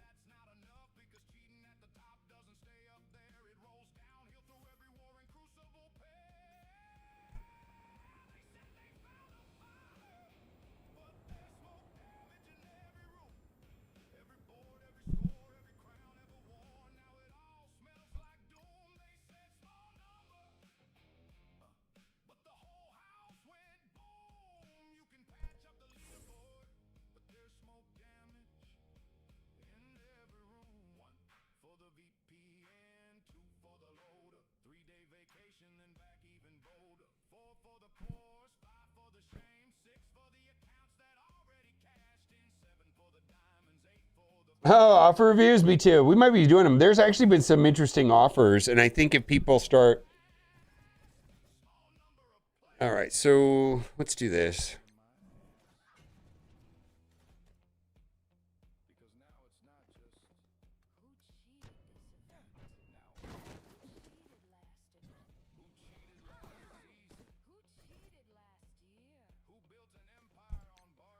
I know this is going to stick.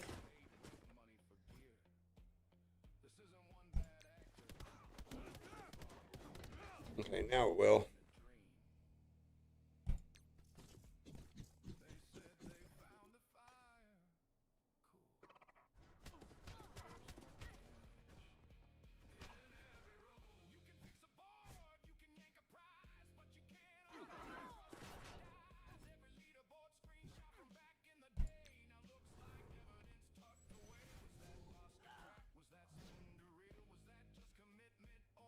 Oh, that's cool. That'll hit both.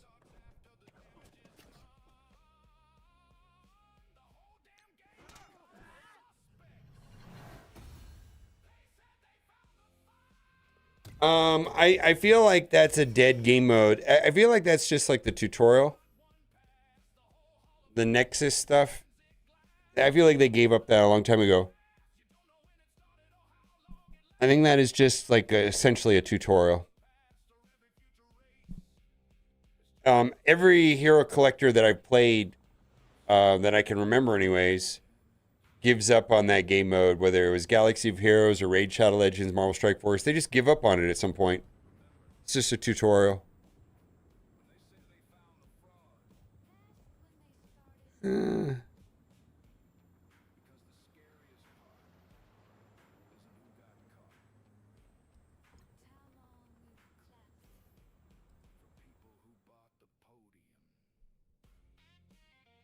Well, it's...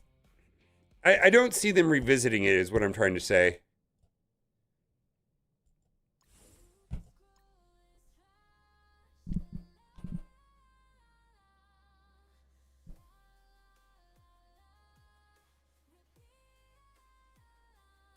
I could see the daily challenges and the incursion system just kind of being, you know, just a part of the tutorial, essentially. Am I going to lose?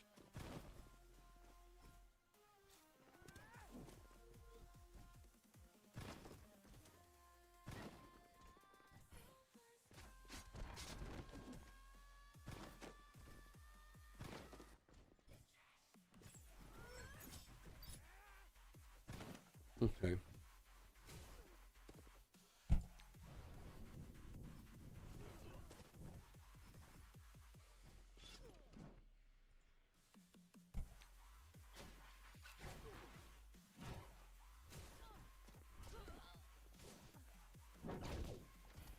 I love that they changed the text. I think that's great.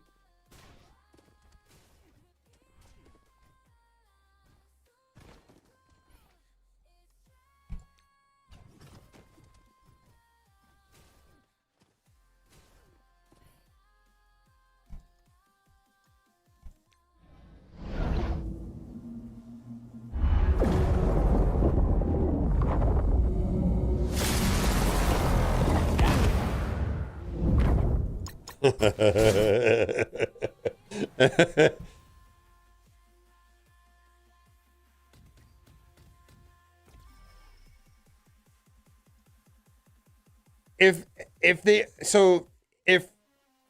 the way that I see it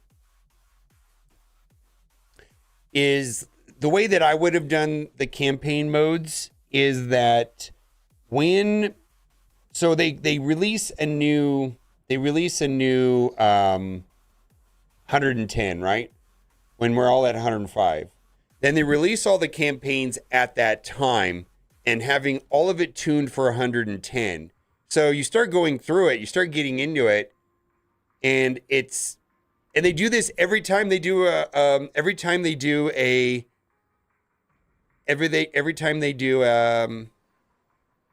level cap increase, where they go from 105 to 110. So let's say they're going to release 115. Well, they release it the day that 115 goes live, and it's not, we're all at 110. It's not beatable really until we get to 115. And they just do that continuously, indefinitely. And it only opens up when you hit 105. It's really not beatable until you hit 110 or whatever. It opens up at 110, but it's not really beatable until you get to 115. All right. I mean, they could have kept up with it that way. Just every time that you went up, every time there was a level cap increase of 5 or whatever you hit, 95, 100, 105, and then it opens up another level.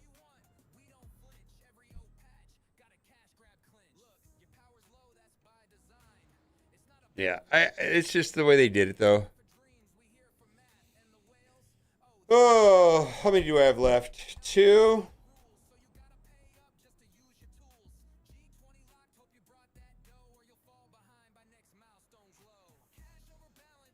Can I Illuminati or Night Stalkers any of these?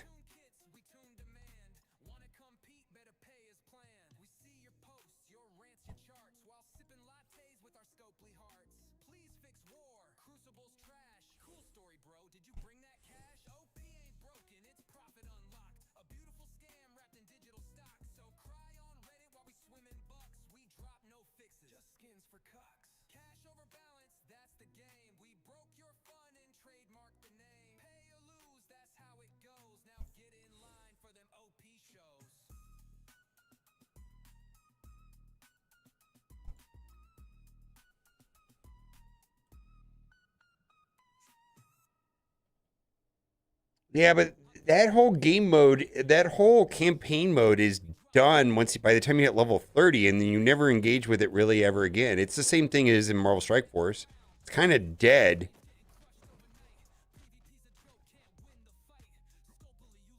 There's really no reason to interact with it once you hit like level 30, after level 30 really.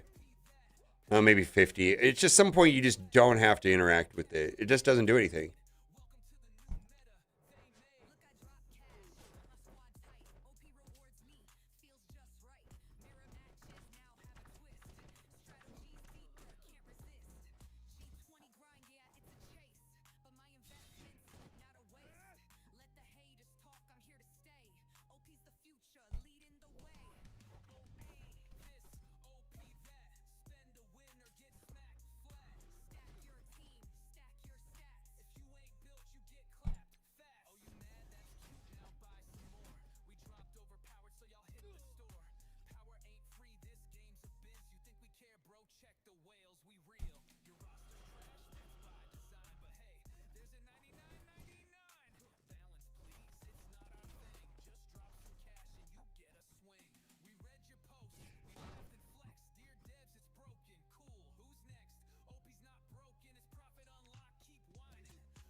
Hmm.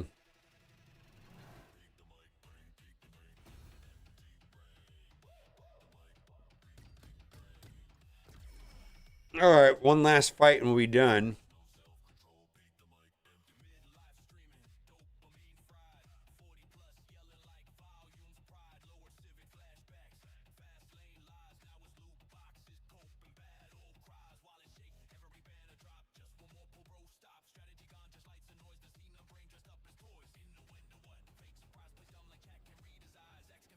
So, I have a Shadow Conclaved. What is this?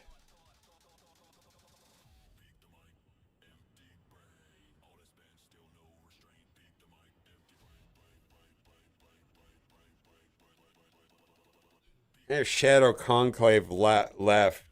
Is there a way of making mine go first so that I win? Oh no, I have Songbird. Songbird make mine worse? They got Morph over there. That's weird.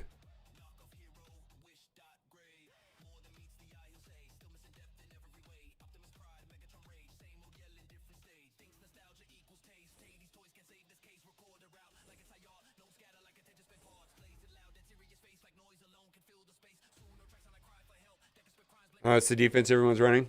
I don't know. We haven't been playing good alliances. Nah.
All right, I'm just going to waste it here and be done with it.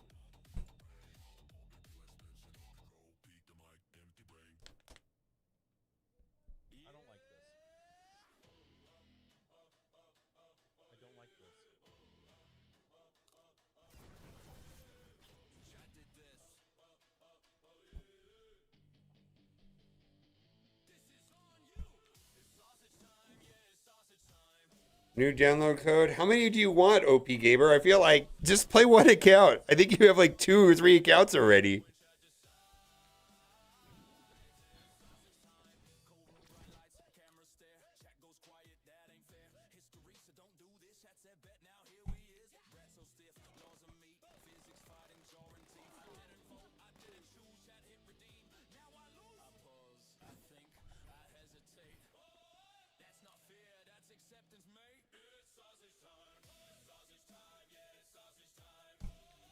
Yeah, you don't need any more counts.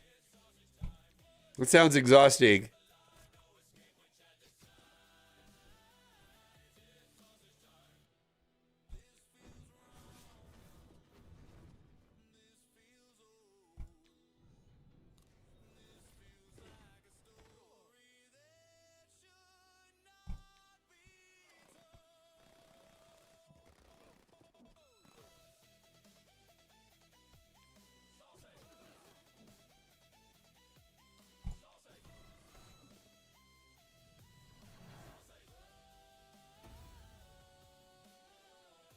Well, I went 13 for 14.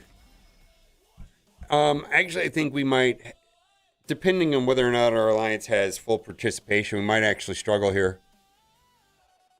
No, that's on the list here. I'm gonna grab some food. Let's see. What are we doing today? We got to do the 2 towers. That's gonna take a little bit.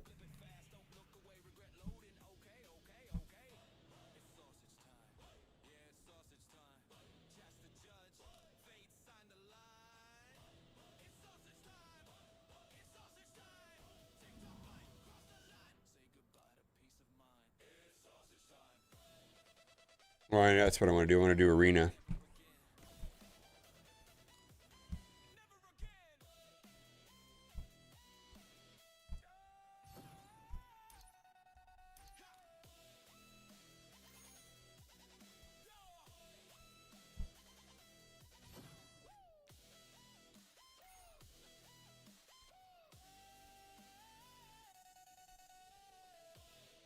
All right, we got to do arena before we do. We got arena and then all the towers to do today.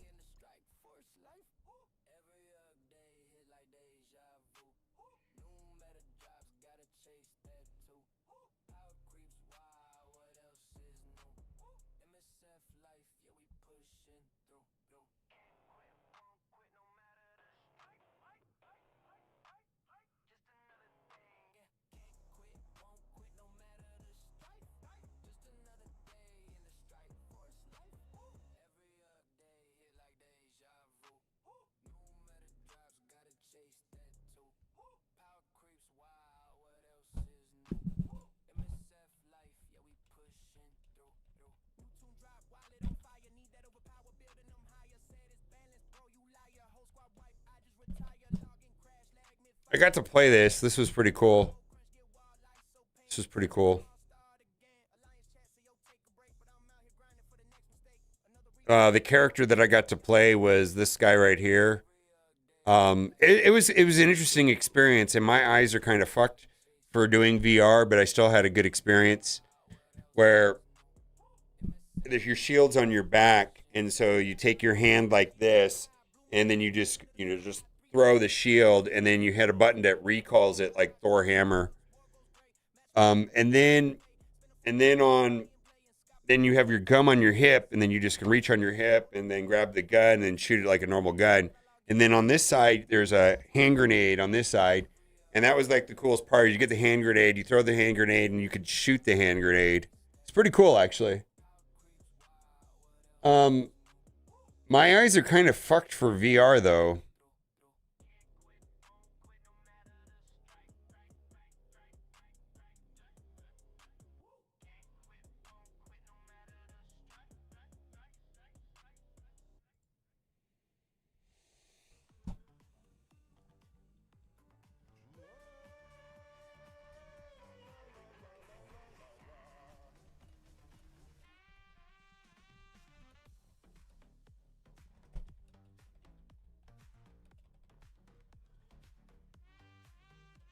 Hi. I know he likes crawling on the... Yeah, where's he, in the hallway? You coming over?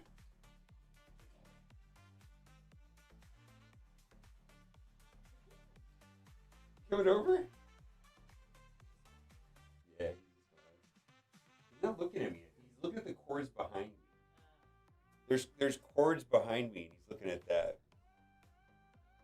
Okay. You got a cat in here, too. Yeah, he's set on the cords. What do you got? No, yeah, I got it. Yeah, go for it. Under the desk. Sup, motherfuckers? Charlie, pulling yourself. Are you gonna pull yourself up on the chair? He's very good at this.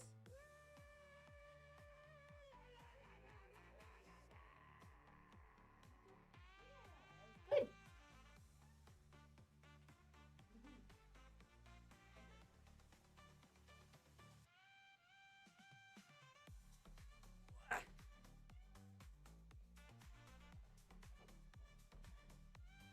Oh yeah, he goes straight for the wires. I don't know what it is about him. He knows to go straight for the cords and the trash and the cat food and the water and the cat water dishes. Everything that he shouldn't go for is exactly what he goes for. He does get around very well. It's terrifying. He goes quick too. Like what you saw of him just now, that was slow. Yeah, why do they love cat food? I ate cat food when I was 2. I know all kids do, but why?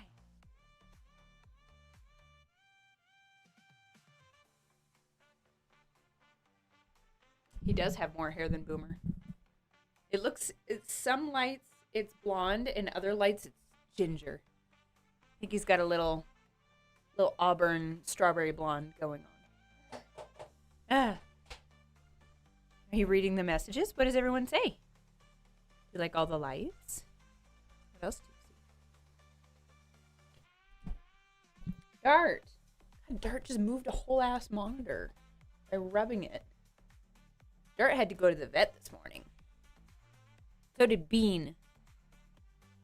I saw that Mavara is now a download code. I'm going to have to I just made a video ranking all of the champions that are available for... Is she a download or a promo code?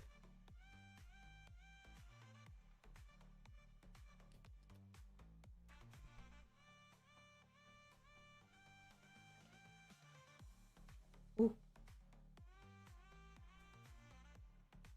What do you think, baby? Anything to say?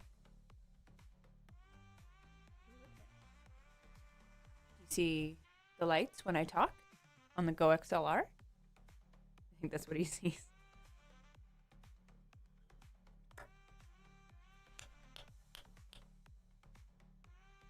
He likes to click like that. He likes to click his tongue.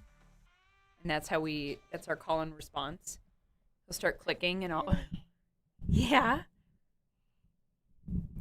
Don't eat it. That's a really big no on eating. You can talk to it. Go, ah. No. I can't eat the mic, honey. That's so gross. That's so gross. It's so grody.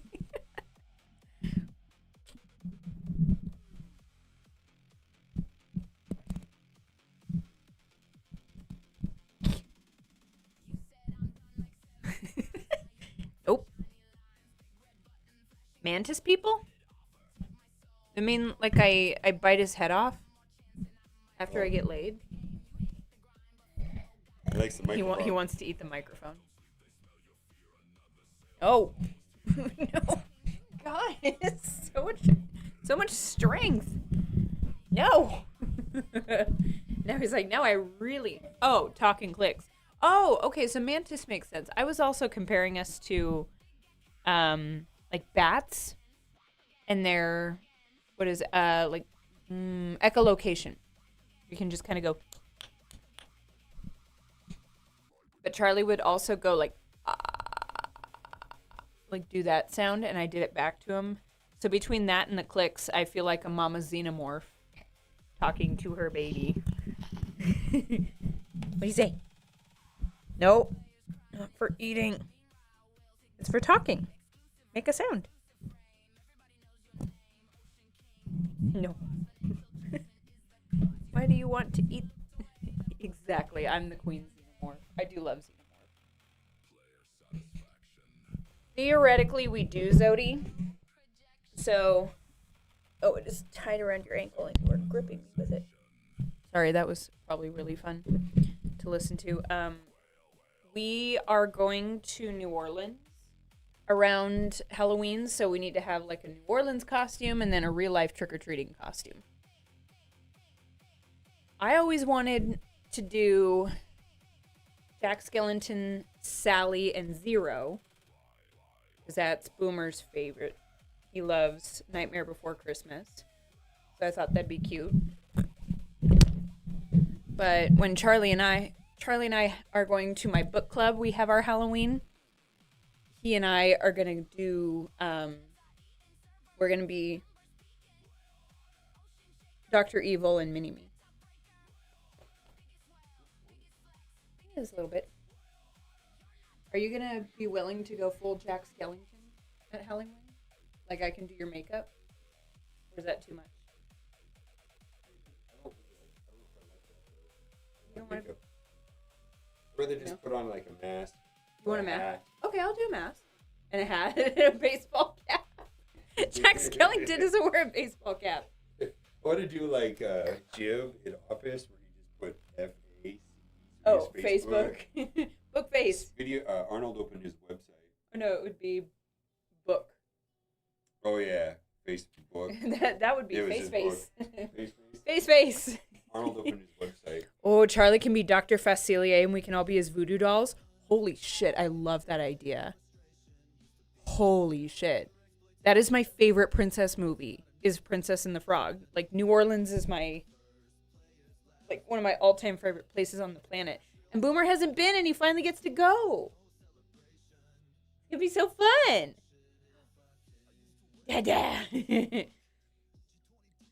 This guy is absolutely getting cuter every day. Ow. Ow. Don't do that. You're doing that to Jennifer last night. That was rude.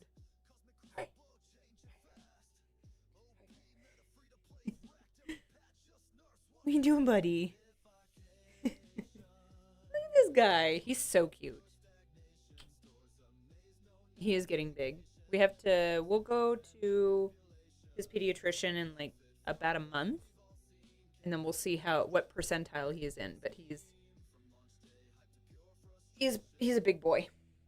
He is almost the same height as my friend's daughter, who is a full year older than him. Don't block my microphone. Let me speak. Let me speak. Why do you want the mic? You have something to say? No. Why do you want to eat it? All right, I need to eat him. I need to feed him, not eat him. You're getting lunch after this. Ah.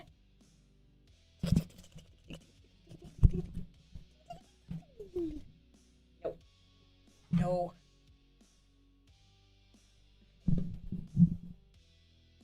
And distract him. He weighs about 20 pounds. Almost 21. He's getting there. He's a chonk. Oh my god. He's 8 months old now. Ugh. No, he's trying to eat it, Mostef Isley. He's trying to eat the mite. We try to eat everything when we're 8 months old. Everything is grab, mouth. He weighs a fifth of Boomer. He weighs a tenth of Boomer. Play the flute. There you go. Put that in your mouth.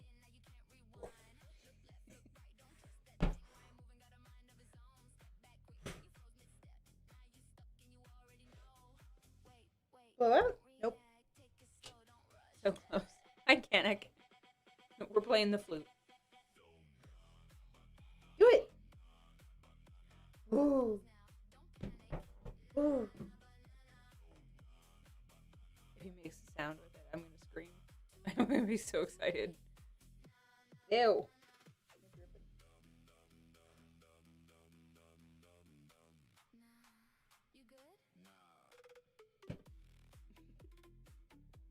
So nasty. I do love. Hi, Kennick. Oh, thank you. He's 8 months old now, but he's a big boy. I would love for him to be Jack Jack. Boomer would have to beef up to be Mr. Incredible, but I think it could work. He is my little super baby. It's disgusting. So I'm gonna do this, see what he does about the flute. Ready?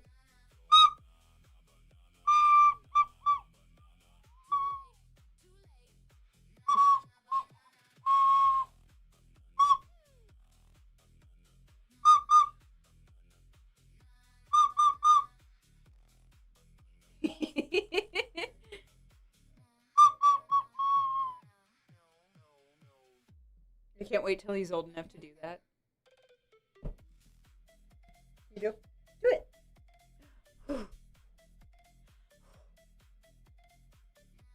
He doesn't imitate us quite that much yet. Although his new favorite thing is whenever he eats solids, or usually lunch and dinner time, he goes nom nom nom as he eats. Oh, what's Dada got? Dada's got pasta.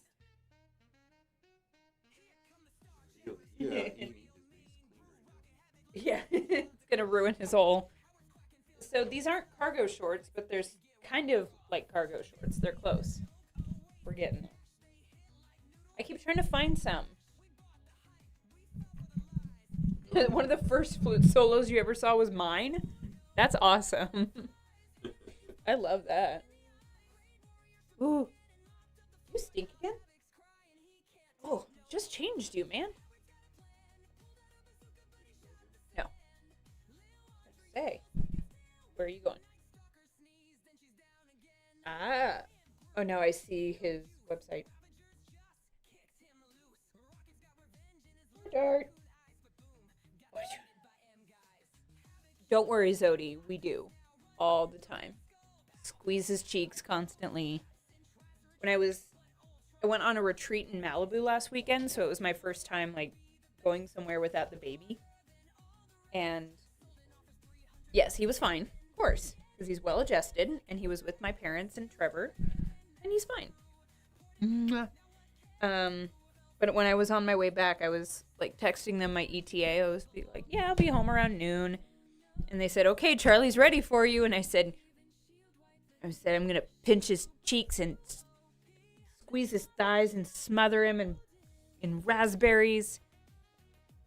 And they said, oh, we already pinched his thighs plenty. And I said, don't wear them out. Don't wear out the thighs. Mama needs to have fresh thighs for pinching. He wants to eat the mic. What? Oh, the audio? Oh, yeah, no, honey, it's going to taste so nasty. You think lima beans were gross? This is way worse. Don't eat the cord either. Beast. Beast, baby. I go. Baby. Baby. Whoop. Whoop. Do you see he sees the light on the Go XLR from the microphone. Boop, boop, boop. Ah. You gonna chew me? Ah. Could get him a little toy microphone. That almost smacked you right in the head, boobers. Have food on your cheek? I kind of need to bathe you. There you go. He does this with the cat toys, too. We have a little wand cat toy, and he flings it around. Here, try that in. Do it again. What's he doing? Dada's got Blaha Blast. Whoa, don't lose your flute. Wants it. All right. Oh.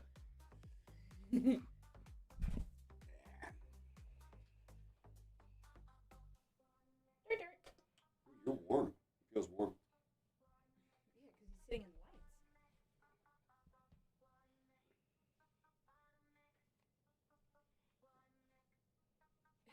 Bring your kid to work is not taxable. That's not how it works.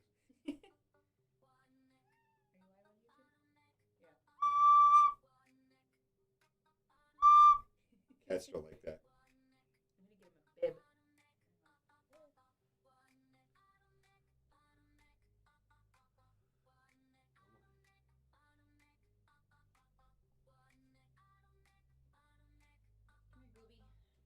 I'm on the music one, the Marvel Strike Force music one.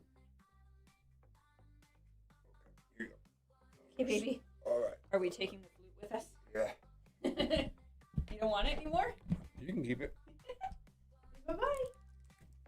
Bye. Oof. All right. Let's do tower. We got a bunch of tower to do.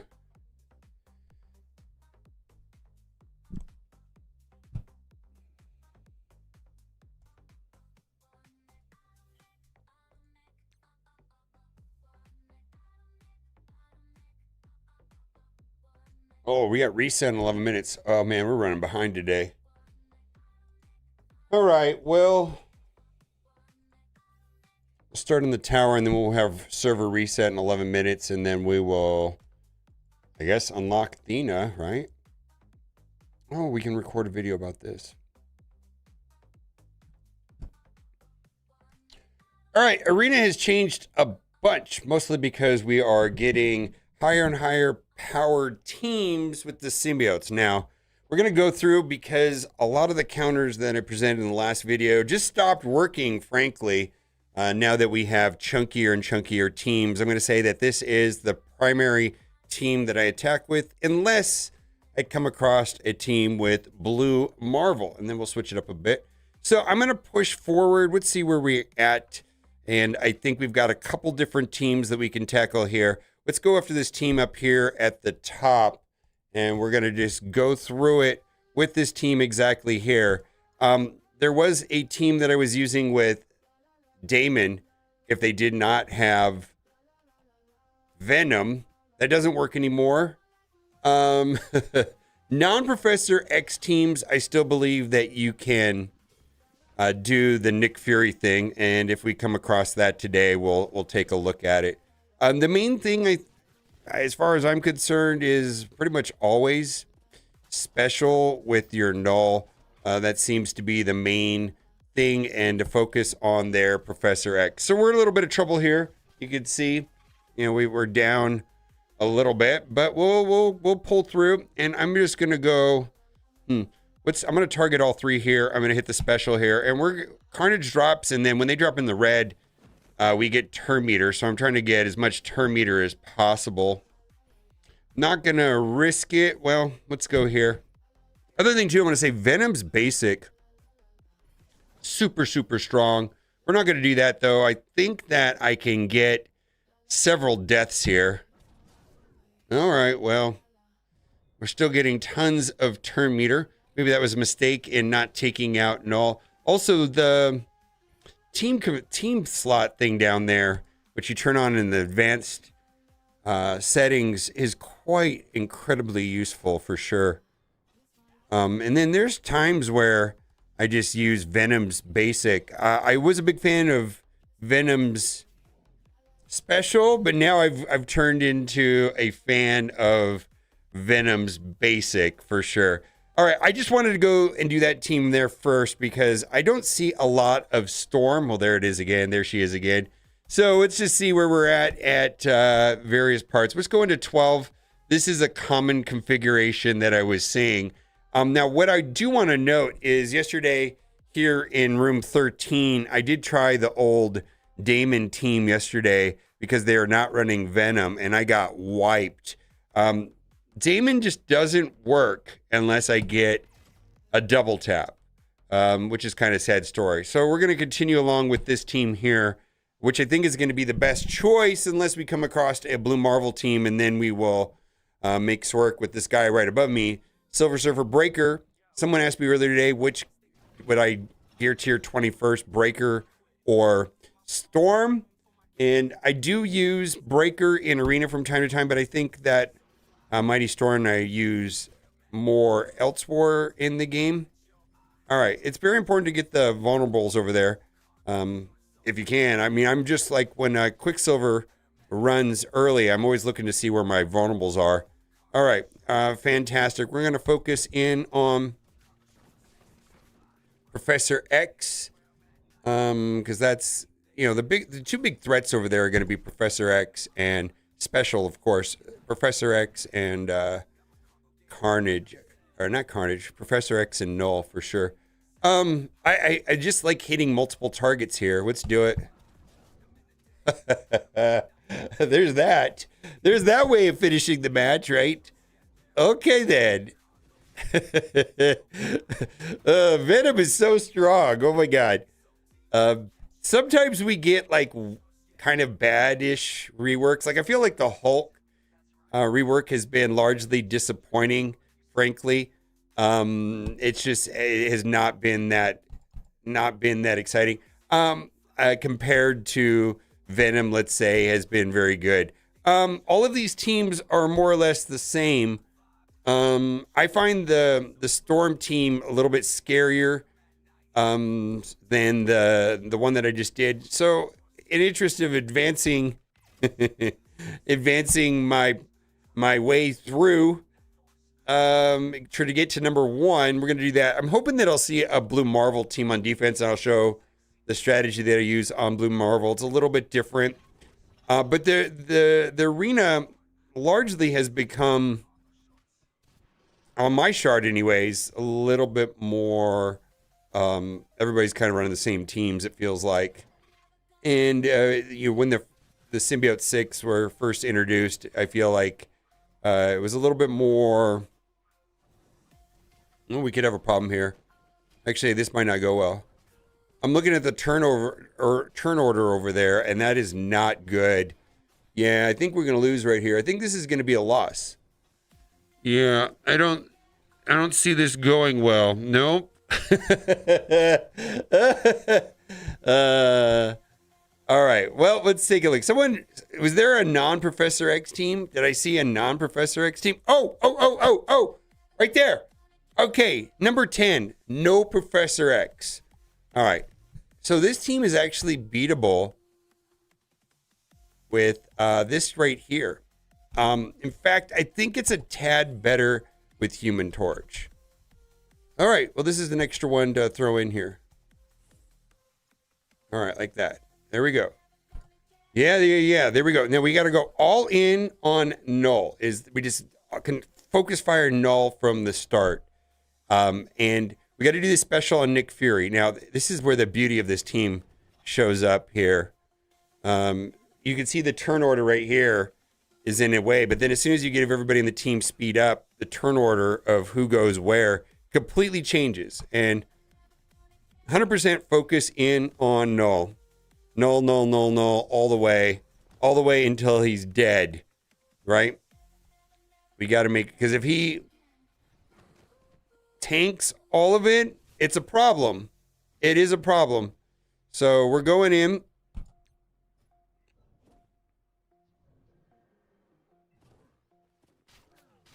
There we go. Are we almost there?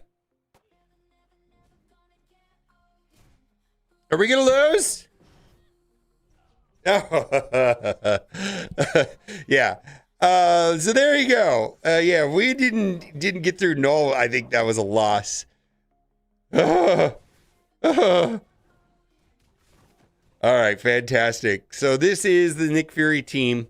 So this is, if someone runs pure symbiotes without Nick Fury, pure symbiotes without Professor X, then it opens the door for this. Now, I'm just going to target the ones that have the highest turn meter, and we're just kind of waiting for my Professor X to end the match with his ultimate. And that's pretty much how this will play out, as long as he survives. And for the fun of it, let's put this on 1X because I just love the animations.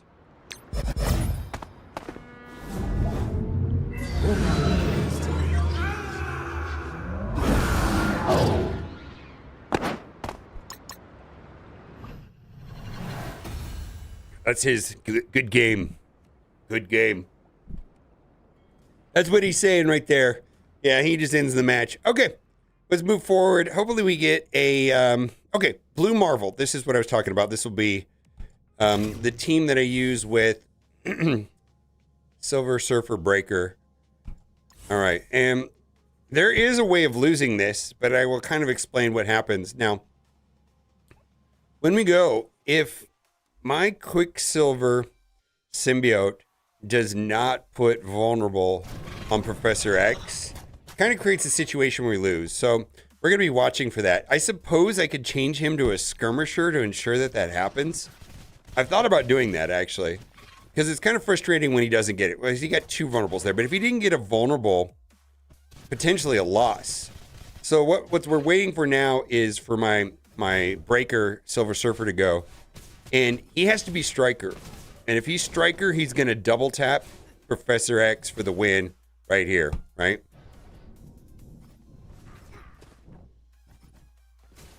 Oh, no, we did it. Oh, my God. Is everything different in Arena lately? What is going on? All right.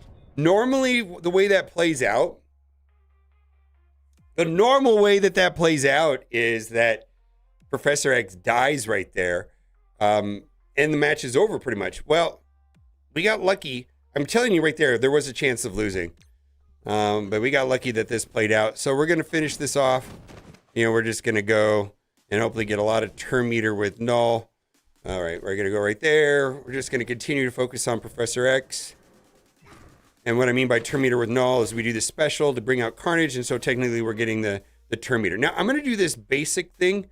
I think this is crazy. I used to do this special, but you get a lot more turn meter if you do the basic, especially if you have a striker on Venom. Because you have full speed bar. Now, let's see if he gets a double hit. No, he didn't get a double hit. What I was trying to see is if I could get that turn meter to ping twice. All right, who's going next over there? I feel like we just got so much turn meter, it doesn't matter. Let's just go over here and run through Blue Marvel. Okay. And then that should finish this match. We'll keep going. We'll do one more. Yeah. All right, there we go. And it's done. Use Carnage special correctly in theory. Yeah, whenever they've got trauma, you can pull the trigger on Carnage special. It's actually quite nice. All right, let's see if we got any other matches to make for interesting. I just for funsies, why don't we climb all the way to 1 just to say that we did it today. We're going to revert back to this primary team here. All right, there we go. We got it loaded up. And we'll just see if we can make it all the way to 1. I've typically been staying inside the top 10 every day. I don't like playing around reset. I think there's some people that love knocking me down, which is fine. Arena reset for me is during when I normally eat dinner with Kat. Something we do every day. All right. All right, we're going to focus in on Professor X there. And let's do the special.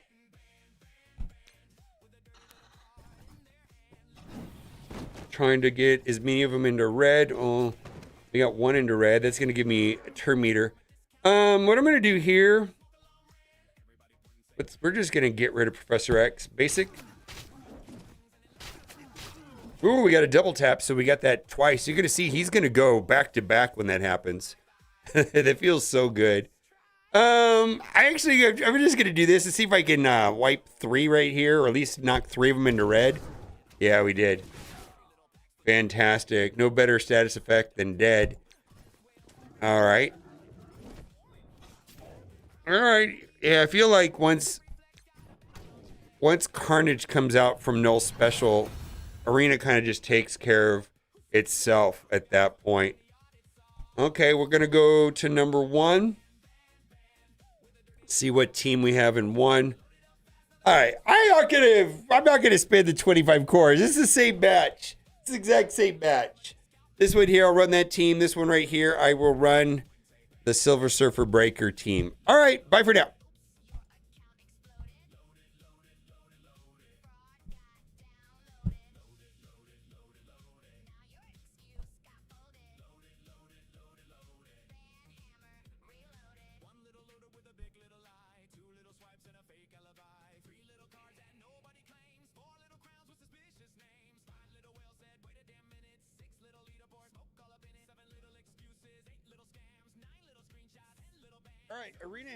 Arena has changed. What is going on?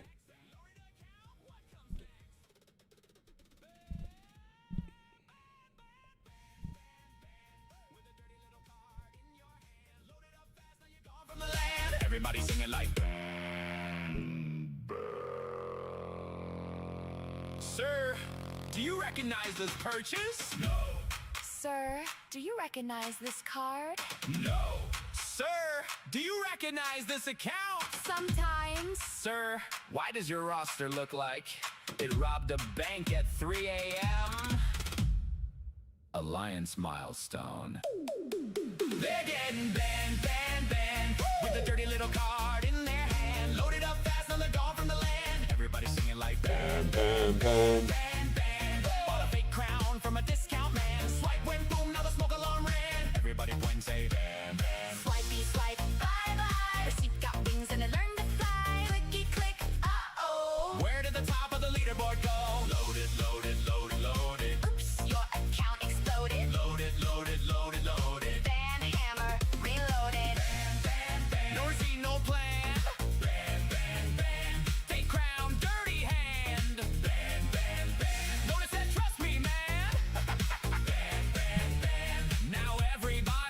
understands. MSF core, swipe, deploy, dominate. MSF core, swipe, deploy, dominate. Swipe, deploy, dominate. Pressure on the limit, but my roster don't. Power spike hit, yeah, the curve bend. Updates roll, I'm already set. While you play moves, already win. Endgame glowing like a war zone screen. Progression flex, all obscene. You can play loud, call it unfair. I call it leverage from prep and care. MSF cores. Swipe, deploy, dominate. MSF cores. Swipe, deploy, dominate. Time is ticking, most don't wait. Late night queues at the logging gate. I don't grind, hope I grind results. Resource ultimate seismic pulse. All right, so everything reset. All right, let's restart the game. And we'll go to the website.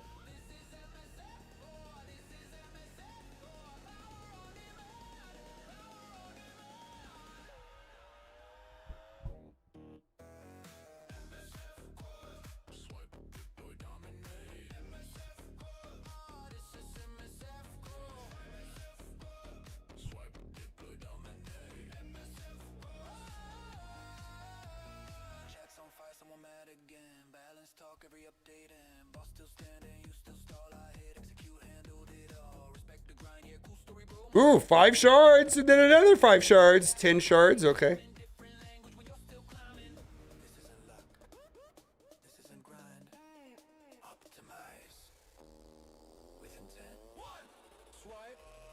Oh my god.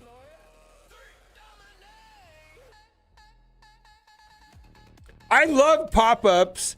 You know what I love more than pop-ups is waves with in PvE content where the wave drops and has Kahori or in-game Thanos. I just love it. I love it.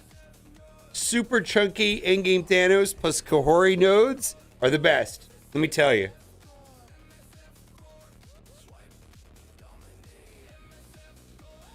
What? 5 diamond blue marbles only $200? Woohoo!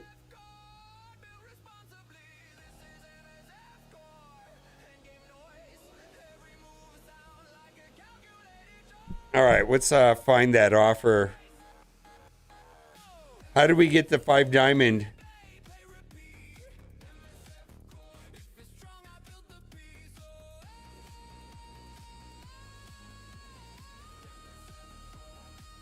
Oh, you have to buy these?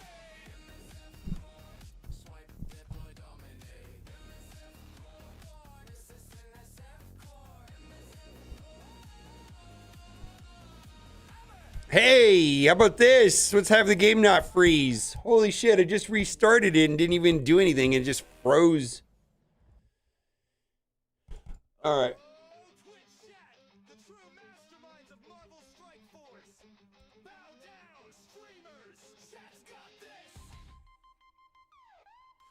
Knows every character inside and out.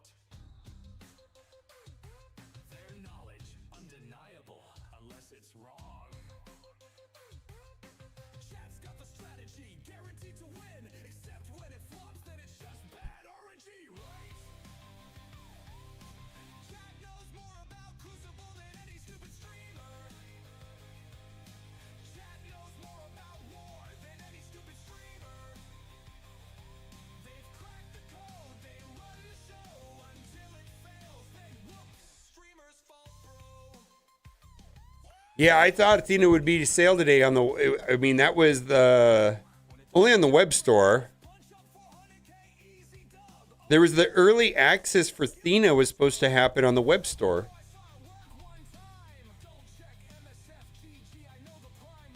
Oh, right there. Right there. There it is.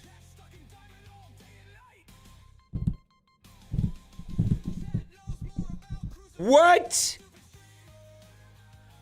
Mavara is the download code? Holy shit. Yeah.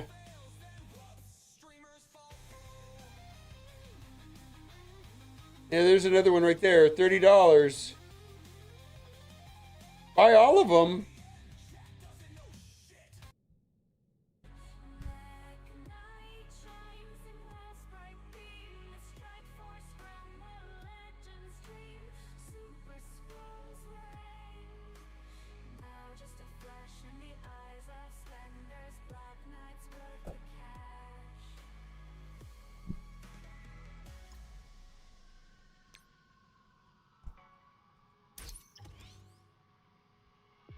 Depends on your tax bracket. What's your tax bracket, Zodi?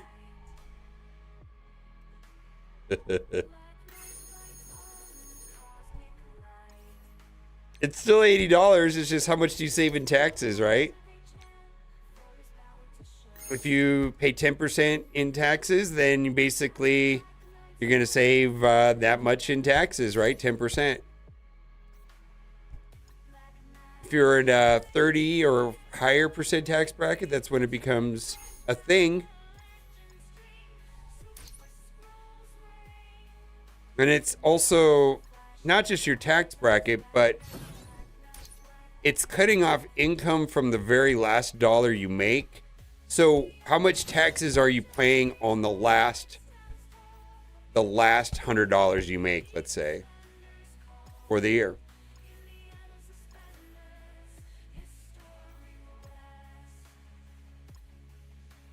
We've got some tax guys that pop in from time to time. They maybe will explain it better for you.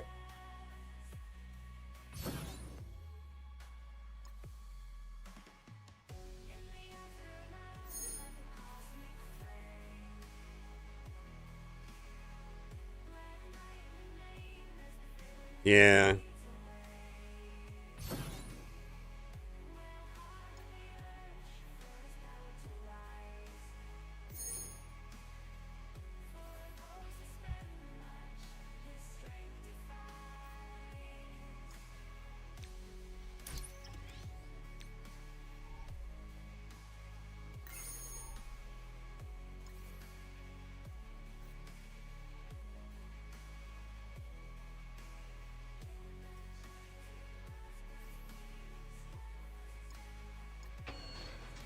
Okay.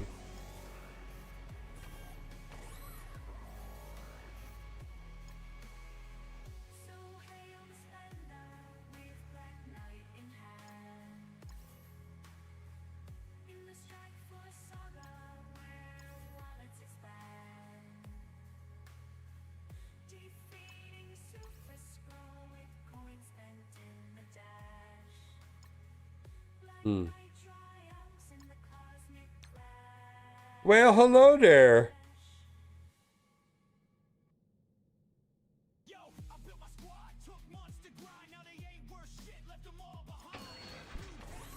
Did they add, what did they do with Shadow Conclave?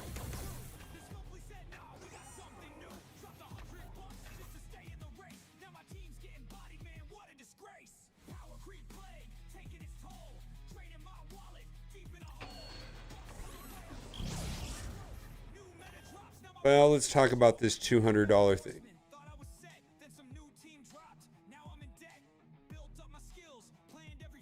Cooperative.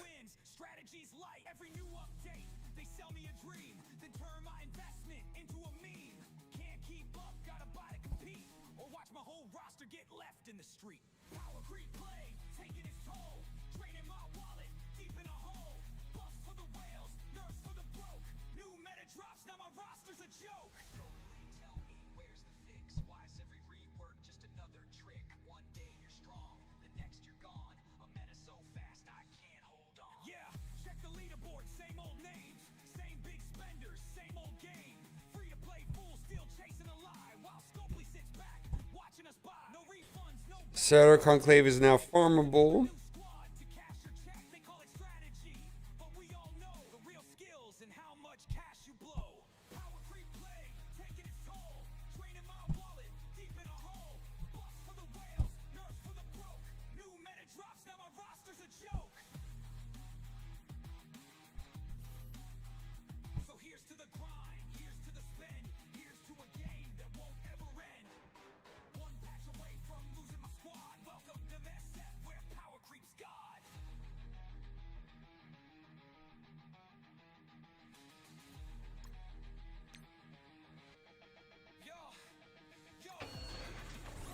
All right. Well,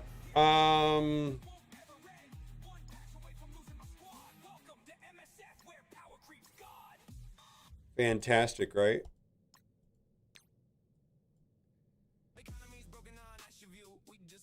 Explain it to you. Rewards got moved. through. Rewards got cut, but trust us now, we know what's up. Gold disappear, that's part of the plan. Play every event if you think you can. We're adding value, that's what we say. Just check the offers every day. It's not a nerf, it's just relocated. If progression slower as player motivated. So sorry, didn't mean to make you mad. So sorry, hope the offers aren't too bad. So sorry, guess communication slipped away. Get your wallets out, everything will be okay. So sorry, we're listening, we swear. So sorry, just keep spending while you're there. Arenas training, raids of gear. Blitz's credits, nothing to fear. Battle World's ISO war has cores. Everything else, check the stars. 100 million sounds insane. Just don't ask how long it takes. Events all month, don't miss a day. Skip one login, you don't get paid. We'll do better, we hear the pain. Same old letter, different day. We'll keep listening every post as long as you don't close your wallet. Get your wallet out. Get your wallet out. That's on us. That's on us. That's on us. That's on us. That's on us. But mostly it's on you. So sorry. Should've made it crystal clear. So sorry. Everything is working. This song is so salty. Nothing really changed except get your wallets out. That's the message that we meant. So sorry. We'll explain it all once more. So sorry. Right beside another store. Get your wallets out. Go, wallets out. Get your wallets out. Go. So sorry. So sorry. Oh my god, are you serious? Get your wallets out.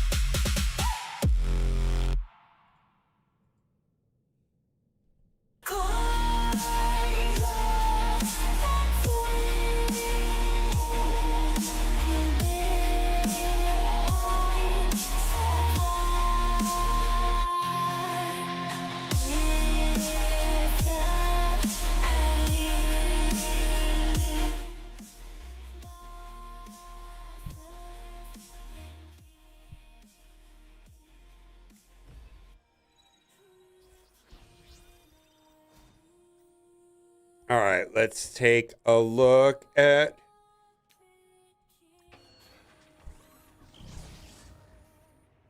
I gotta find out about this later too. What is the thing? Somebody was telling me about. They changed things so that everybody can ramp up to T3 ISOs. You can convert everything up now.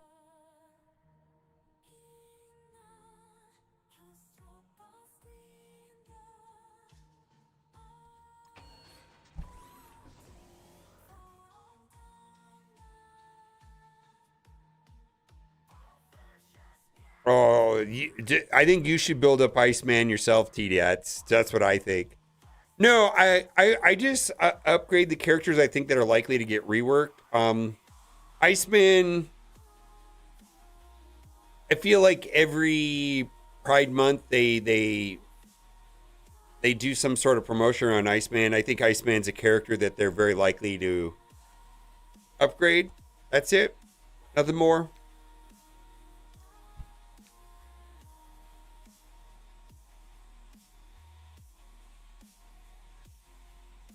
There really is no more thought into it than that.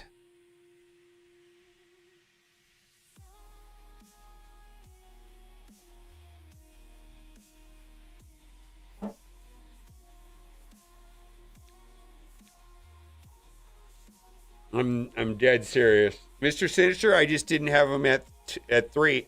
I didn't have him at 2. I'm literally just trying to expend this currency right here. I was sitting on like 30,000. Now I'm at 8,400. I was just trying to dump it because, you know, they're giving these things so that you can, you know, for 2,000 of those, you can buy a Radiant Diamond Orb. Well, I'm reluctant to do that. But if I've got every possible character upgraded to 3 Diamond, why wouldn't I do it? But yeah, upgrade them if you want to. I don't care. Let me know how that works out for you.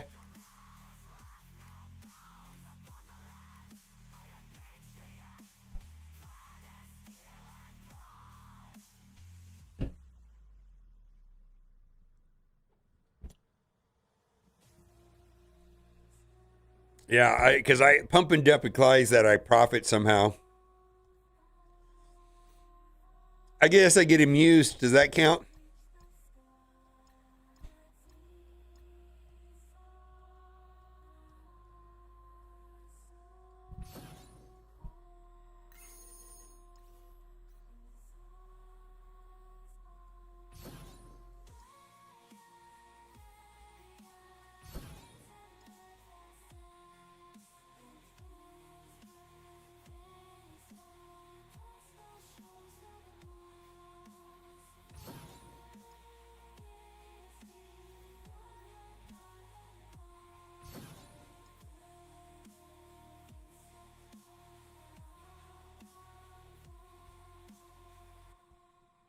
Timeless Eternals.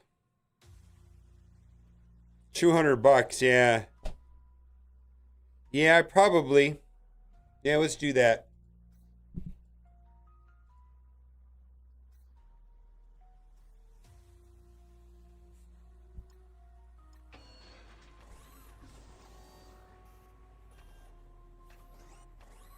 Let's do Blitz thing first, because that's what I was thinking about.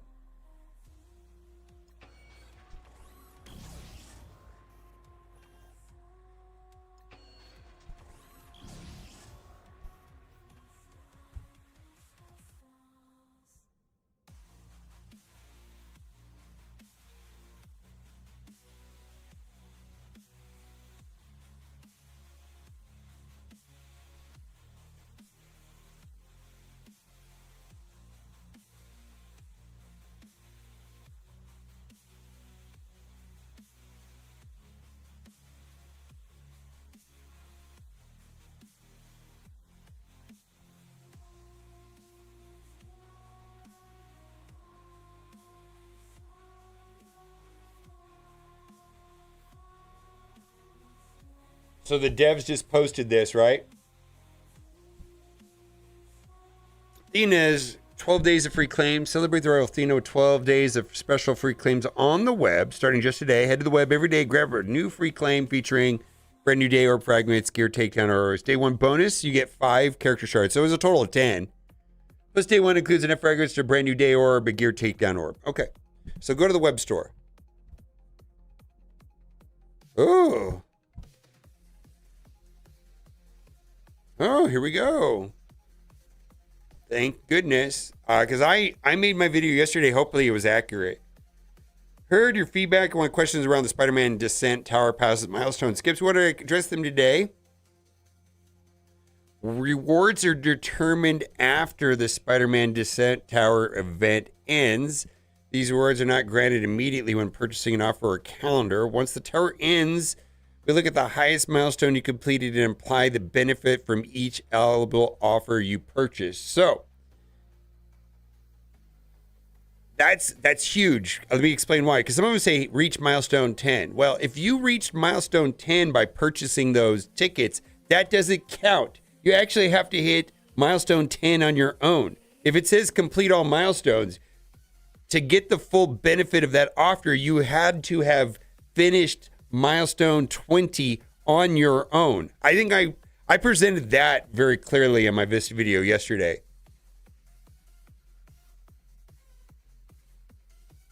Yes, Polyberto. Yeah, I've reported it already. I reported it. Yeah.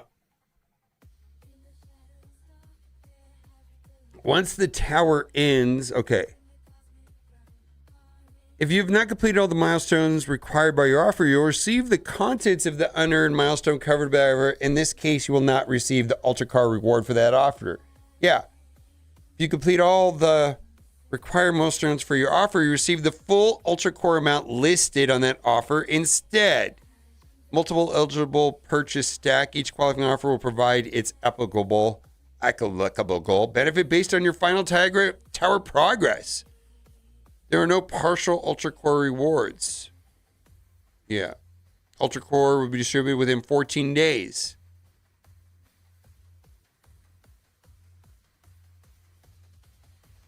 This also was a big confusion.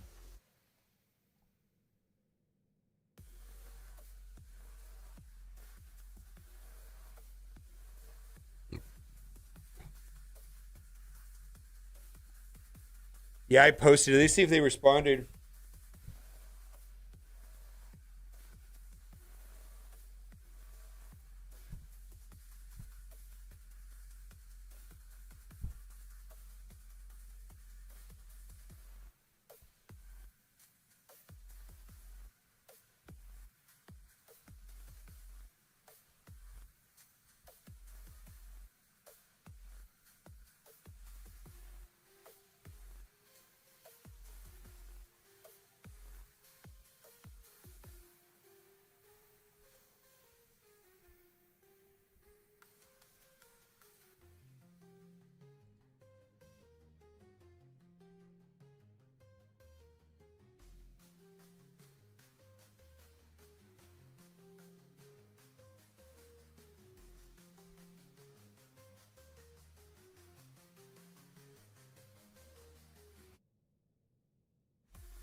Buy your stores. Yeah, there's a wrong orb right now. Yeah,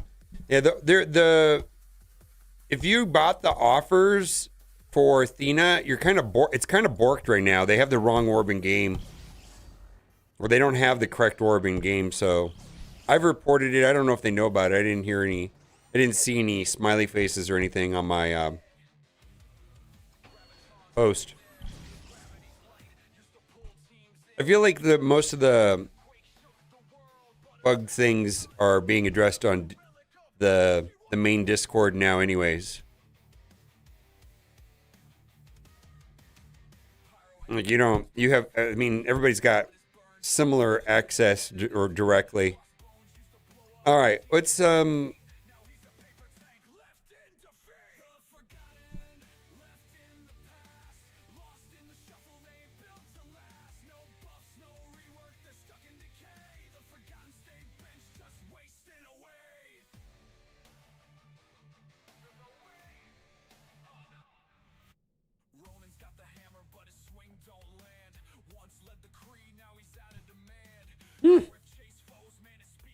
yeah, story refreshing coming. I believe that's correct.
The inner orb Webster doesn't match the in-game orb. We've reported this. Okay, they're on it.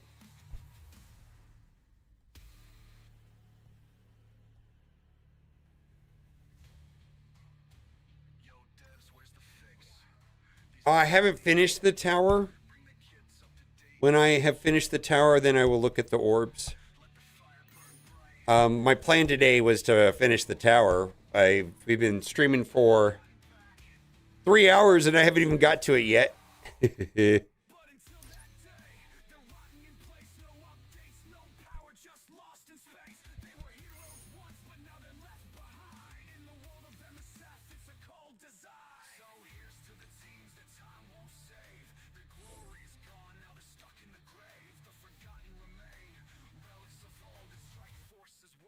Oh, Blue Marvel? Okay.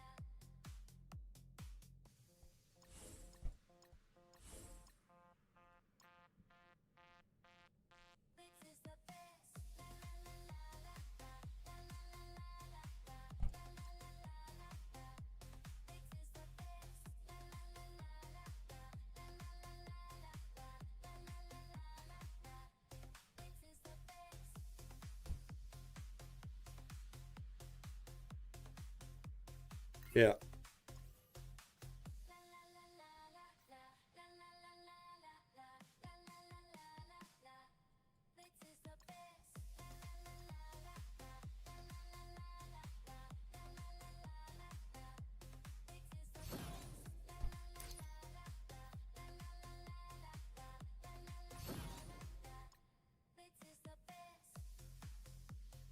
Hmm.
All right. Well, let's see here.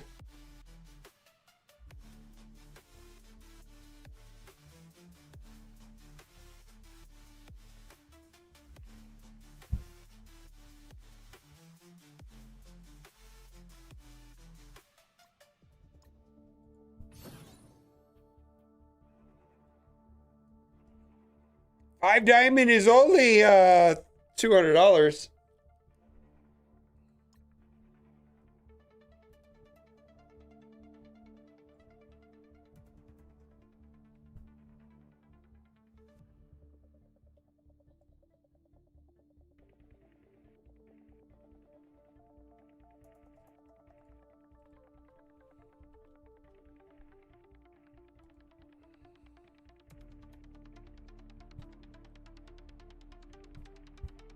Oh, I didn't think of it that way. Yeah, that would be an easy way of doing it, huh? Well, I'll get him tomorrow. I mean, you're getting to 2 diamond, right?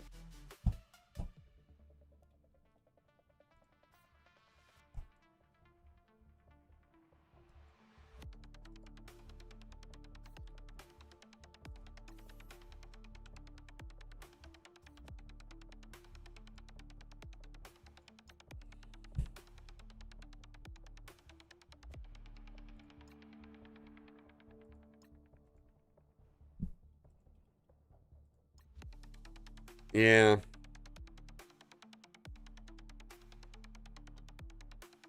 Oh, the $200 worth, right? Animin, $200 worth. That's my prediction. He's no longer a Blue Marvel liability when you have a 5 diamond, is what I heard. I feel like he was specifically designed that way.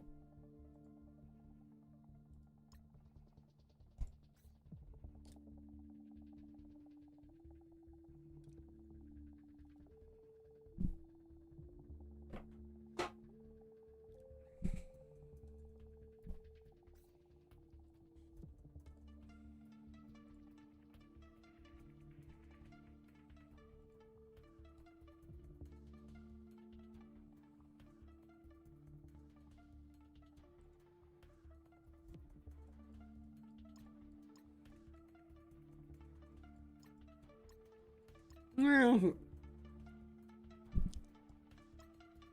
everybody's got different circumstances and values when it comes to spending money. I personally do not see the value in spending $200 to take him to 5 diamond myself.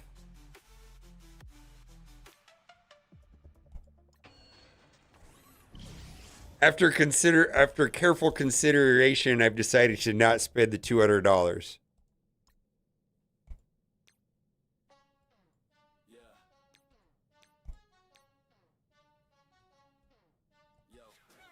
Welcome to the bug bracket test service live. No overpower, just static. 8 streamers dropped in. 1 dorky dropped out. Twitch chat, place your bets. Let the salt pour out. Valley said, let's go smash it, but chat did that. Crowdsource king with a diamond stick. Well, I think people being underwhelmed by Blue Marvel has been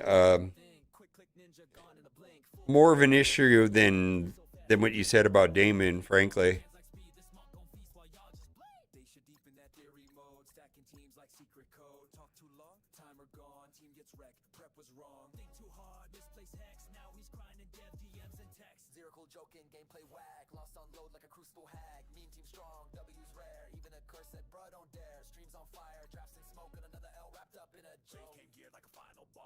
Strip him, now he's at a loss. Max IRL, but nerfed in test. Whole damn tourney got him stressed from flex to wreck, no gear to show.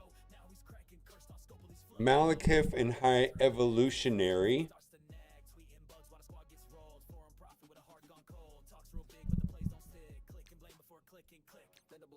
Missing all cues, drafting with Cheetos in yesterday's news. Moves like molasses, plays all wrong. Blames the lag while he hits that bong. Ain't no cracking, just spaced out vibes. Forgot his turn, but still got likes. Mobiles whining mid to wine. Dorky's broke wheel took his pride. No test service, Twitch outside. Hot sauce burn, no gear to flex. Sipping on cope and Twitch chat's X. Spin that pain, chant that cry. Watch him roast while the big boys try.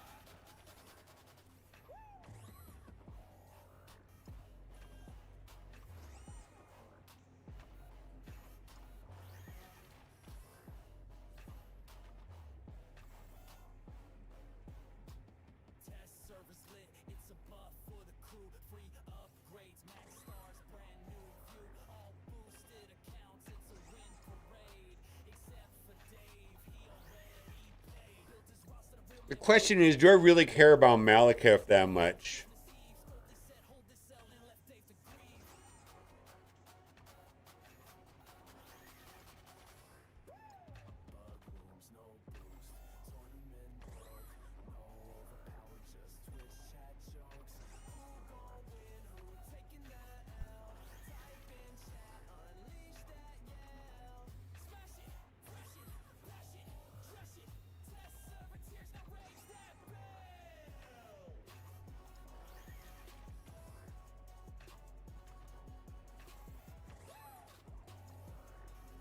All right, we're very close.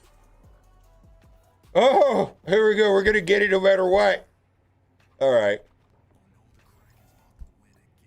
See if we get it here. I think actually we hit him like a perfect split on these. All right, Malekith right there. And that was actually worked out perfectly, right?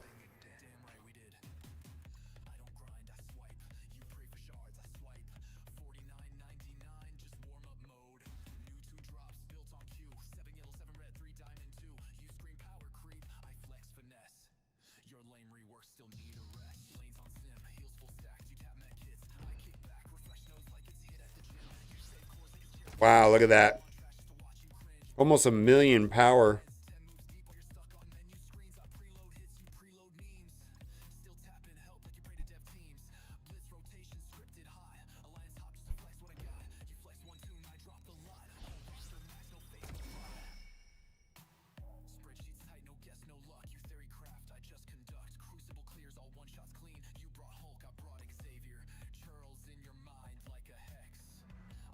Wow, that's pretty good.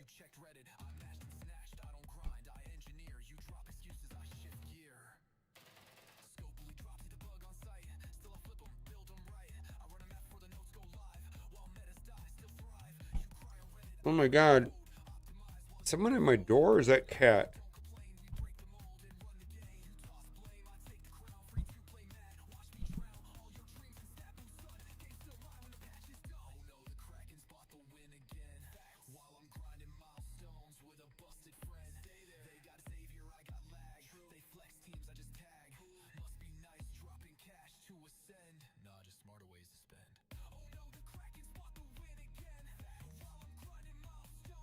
Oh, it's with my baby.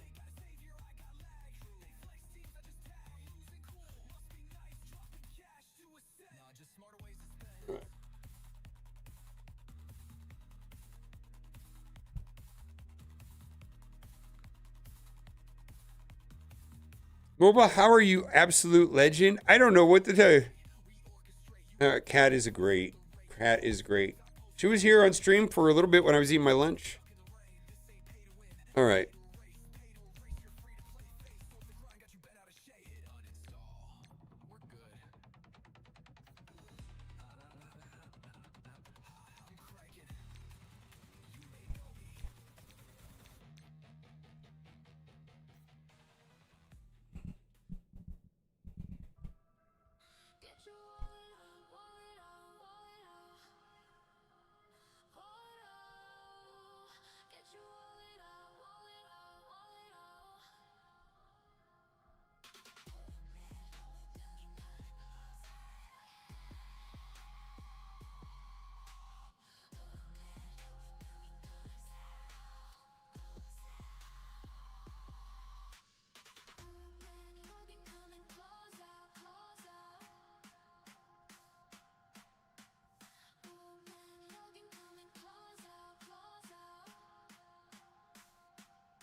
So, as far as Blitz characters right now, did I miss? So we got Blue Marvel. We've got the entirety of the Timeless Turtles. Fantastic Four MCU.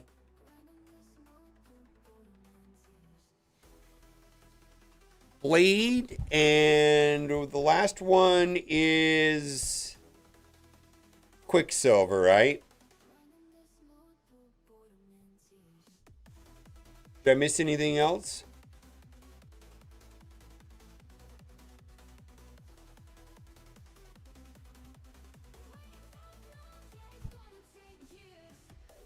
It is a tad annoying. All right.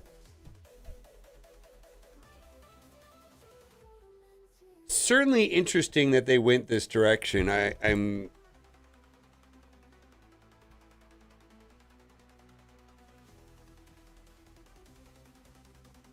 When are those? Those are in the data mines? Where are those, Animan? I don't know where those are. Context on this, Animan.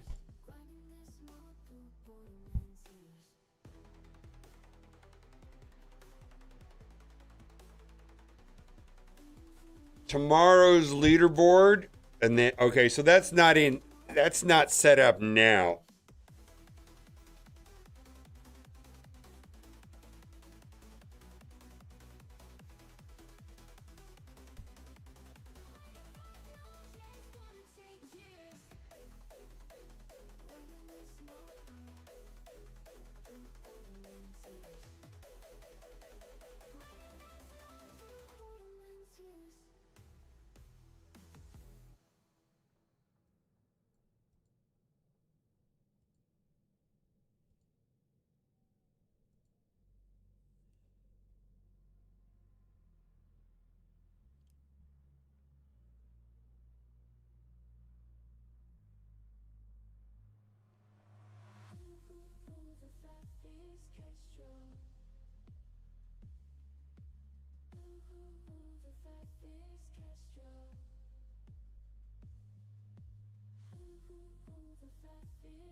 All right.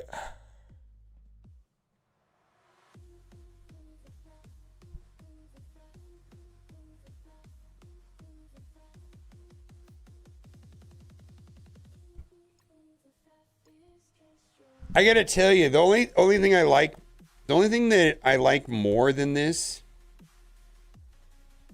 is that counting game they had on Discord. I thought that was pretty fun too.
So it's just more.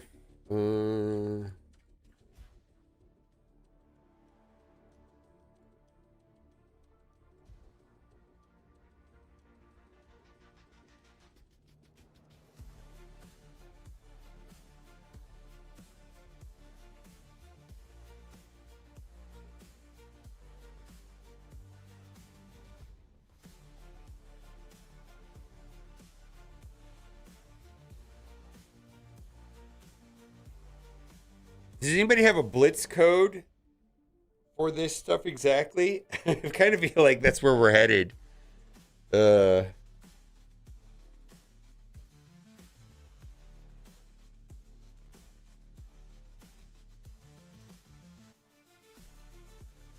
Here's your blitz code.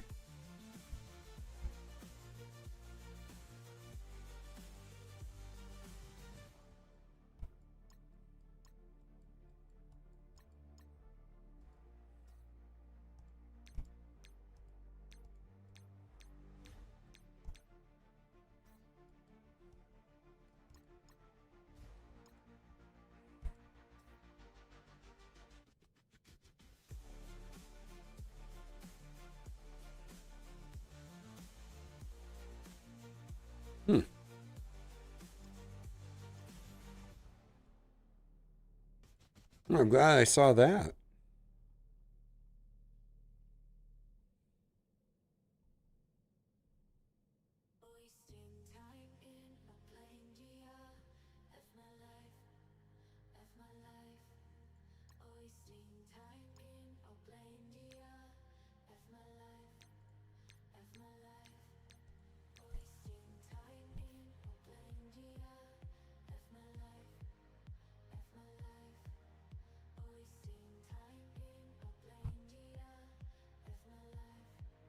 Yes, the Athena orb is bugged.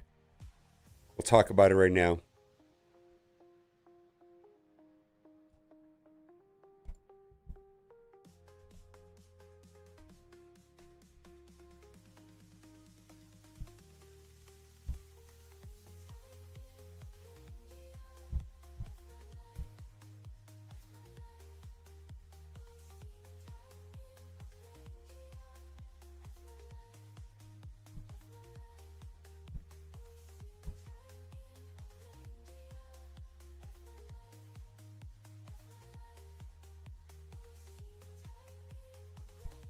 Okay.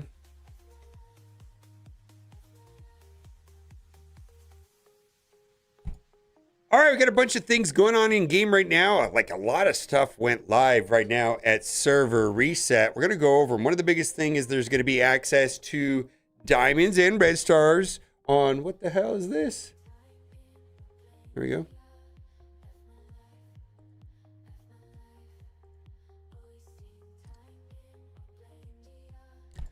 All right, we got a bunch of stuff that's happening right now, and I don't like that. Okay, zoom. Okay.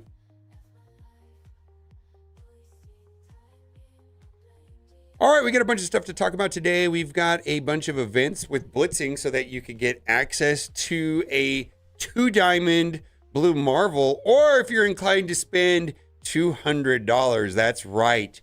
You can get a 5-diamond. It's only $200. Let me think about it. No, thank you. I'll take my 2-diamond. Now, this is going to require blitzing, and there is a ton of blitz events going on right now. Blitz with blue marvel at 5 yellow. So you can put him on a team now, and then you can blitz, and this will take you all the way to a 2-diamond, which I think that was one of the problems with blue marvel, is that people were lacking the red stars, and he felt power creep. And he actually was quite a bit of a liability against Diamond. My best guess is that he's still a liability against Diamond unless you spend the $200 to get a 5-diamond. I don't know. But tons of other characters that are in Blitz events. Right now we've got MCU for Blitz. Right here we've got Blade, which is the OG Blade, not the new Blade, OG Blade. And then we also have the OG Quicksilver. And then we also have the Timeless Eternals.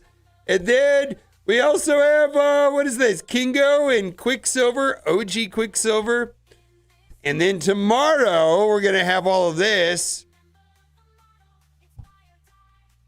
It's almost as fun as that counting corner on Discord. I don't know. So this is an event starting tomorrow that will be for the Breaker, Surfer Diamonds, and for Sentry. And that will include Ursa. Well, it looks like Winter Guard. And then we've got Sentry and Silver Surfer. All right. Well, all these blitz. And I think this is kind of, they should just make a blitz tag on the characters. That way they can update it per event and we can make teams easier. Yeah, I feel like, what is it going to come to? We're going to start doing like blitz codes, save squads for blitz so that we can make it a little easier. I don't know. Maybe we'll do that. We've got Athena offers in the store for today, and there's a Athena event. However, at the time of recording this video, these orbs that are in these offers are not in game. They did acknowledge that it's been reported and they're working on it. The Athena orb in the web store doesn't match the in-game orb. I can't open the orbs. And then this is a developer. Yes, I've reported this. Also, for those that are curious, this is the ISO 8 counterattack assist information for Athena. Oh, okay. So there you go. Maybe, I don't know, probably she's going to have some sort of defensive, maybe fortifier or healer if I were to guess. We'll have to see. And then also there is some special advantages to logging on to the web store. Like, for example, today there was 10 Athena shards on the web store. Although also worth noting is that this is for today, and then tomorrow there should be coreable orbs for Athena. So this is just like 1 day early access on the web store. In addition to all of that, big shout out to Animan. Athena's Gifts, 12 days of free claims, celebrate the arrival of Athena, and 12 days of special free claims on the web. Just starting today, head to the web every day to grab a new free claim featuring brand new day orb fragments, gear takedown orb fragments, and then we can see that there are special bonuses for doing that. I feel like they kind of like stopped putting stuff on the web store other than like the Scarlet Witch. Kick things off with an extra gift of 5 Athena and had it start on powering up the newest Timeless Eternal. And then I like these orbs right here. Brand new day orb. I like those orbs.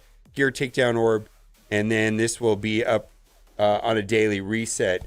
Also worth noting that Execution and Malekith are now in hard 3-9 and hard Nexus 2-9.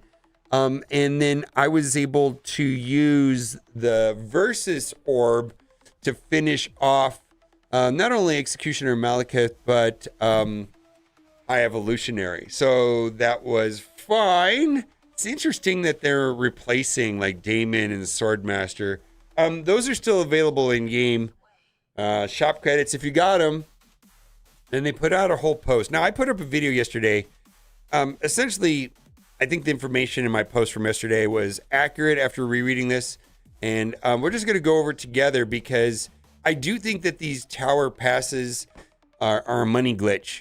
If you hit the milestones in game.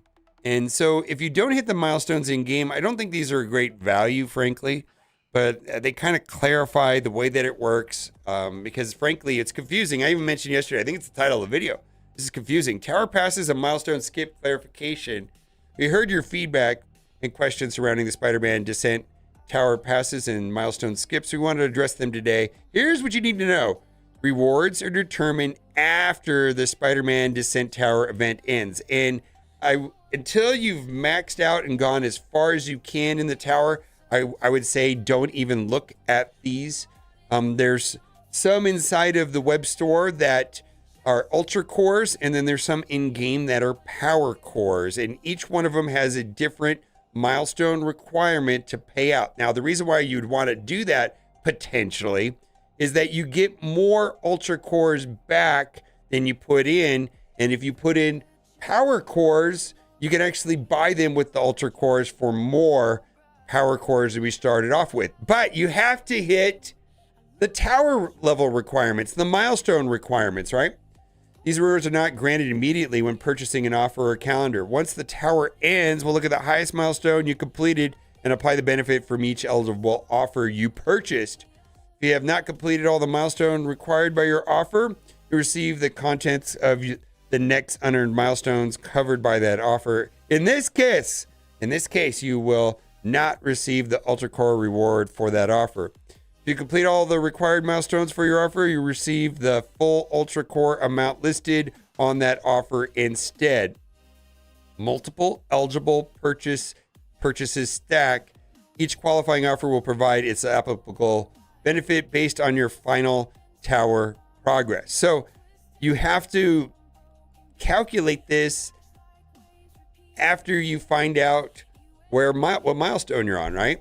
There are no partial Ultra Core rewards. Up to X number of cores language means that if you meet the milestone requirement for that offer, you will receive the full listed Ultra Core amount. Now, if you buy all of them, it costs 1,000 Ultra Cores, but you will get back, in theory, if you meet the milestone requirements, 1,300. You'll get an extra 300 Ultra Cores. Cool. Like that's, and the contents of those calendars. I think it's 4 calendars, right? Okay, like I'm going to do this after I finish the tower. I'm going to do it, right? It's like pre-buying Ultra Cores for the future. Be able to pay for my battle passes, things like that. But I'm a spender. Ultra Core rewards will be distributed within 14 days after the Spider-Man Descent Tower event ends. Please keep in mind that these rewards are handled as a post-event adjustment, so you'll not see your tower milestones or Ultra Core update immediately after purchasing an offer. Thanks for your patience. This clears out for these world. Now, this was the number one question I saw in my video. Which tower? This is the Spider-Man Descent Tower, which is very challenging. I'm still working on it. Actually, I didn't even do it last week, so I got 20 floors to do. Try to get it done today. My understanding is very challenging. Just purchase and offer immediately advance my tower? No. What happens if I haven't completed all the required milestones? Well, you don't get the Ultra Cores. You don't get the Ultra Cores. What happens if I complete all the required milestones? Then you will get the Ultra Cores. There's no partial Ultra Cores. Can the Ultra offer stack? Yes. When will I receive them? Within 2 weeks. Is this based off of the calendar ends or when the tower ends? It's based off when the Spider-Man Descent Tower event. Okay. The Ultra Cores reward be more than the Ultra Core spent. Yes. That's where it said if you spend 1,000 on all 4 of them, you get 1,300 back. How do multiple tier passes stack if I have unearned milestones? Okay, so this one's kind of tricky, right? We'll read this one. If you purchase multiple eligible passes, their benefits are applied progressively based on your final tower progress. Each pass will cover the next unearned milestone, and once all applicable milestones are completed, any remaining qualifying passes can provide its Ultra Core reward. I'm going to say that, yeah. Okay. For example, if your last completed milestone is 18, you purchase 3 advanced passes. The first 2 passes will grant the rewards for milestones 19 and 20, respectively. Since all applicable milestones are then completed, the third pass would grant the Ultra Core reward. We got to keep in mind that those advanced passes cost 28,000 power cores each, and the third pass would grant 3,400 Ultra Cores once, which will allow you to rebuy up to 29,000. So it's a net positive if you got to 20, but not really. I think it's only worth it if you get all the way through it. Anyways, clear as mud. Bye for now.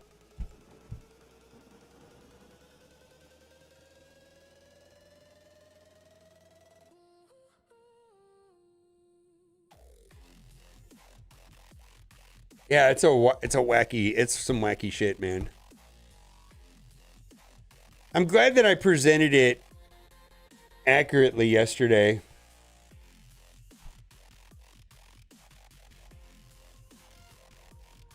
I really should edit that video.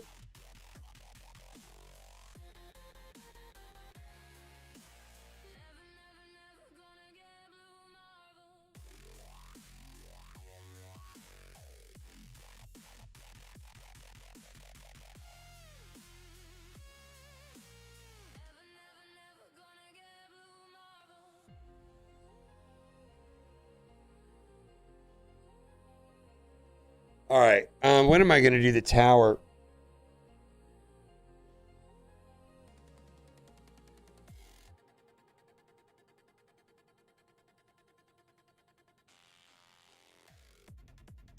All right. I'm going to go offline. I don't really like editing on stream. It's just something I like doing better offline.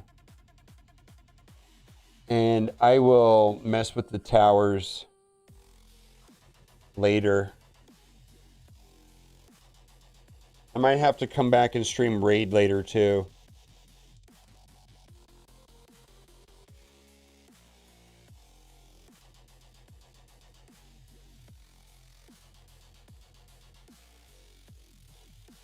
Yeah, I know. This is exactly what it is.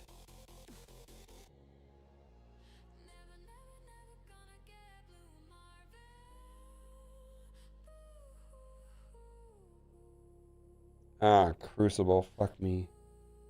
We'll do it tomorrow morning.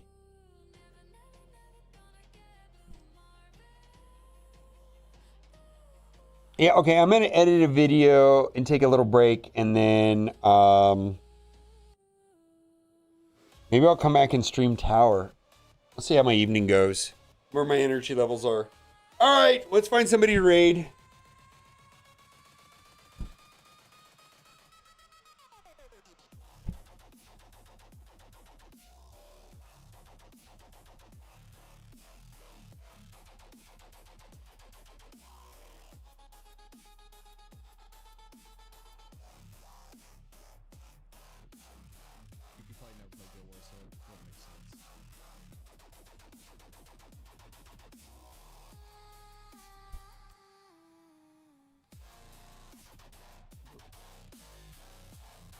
Well, that's not our fault.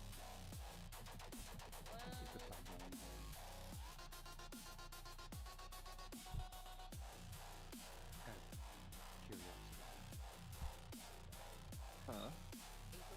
How much? I was just how much is the 5 diamond? The Case was talking about it. Oh, how big is that? 5 diamonds is 5 diamonds. No, 200. I was asking the question that you were asking, and I suck at. All right, she is there. How big is that? And I was like, I don't. Yeah, she is there. Unit of measurement for what I was asking. I just want to make sure she was there. How big is the money? Yeah, I'll do the tower later today. I just right now I want to edit. Money. I heard 8K. That sounds about right. I heard For 8K. blue mark. I heard 8K. Did you say it's still?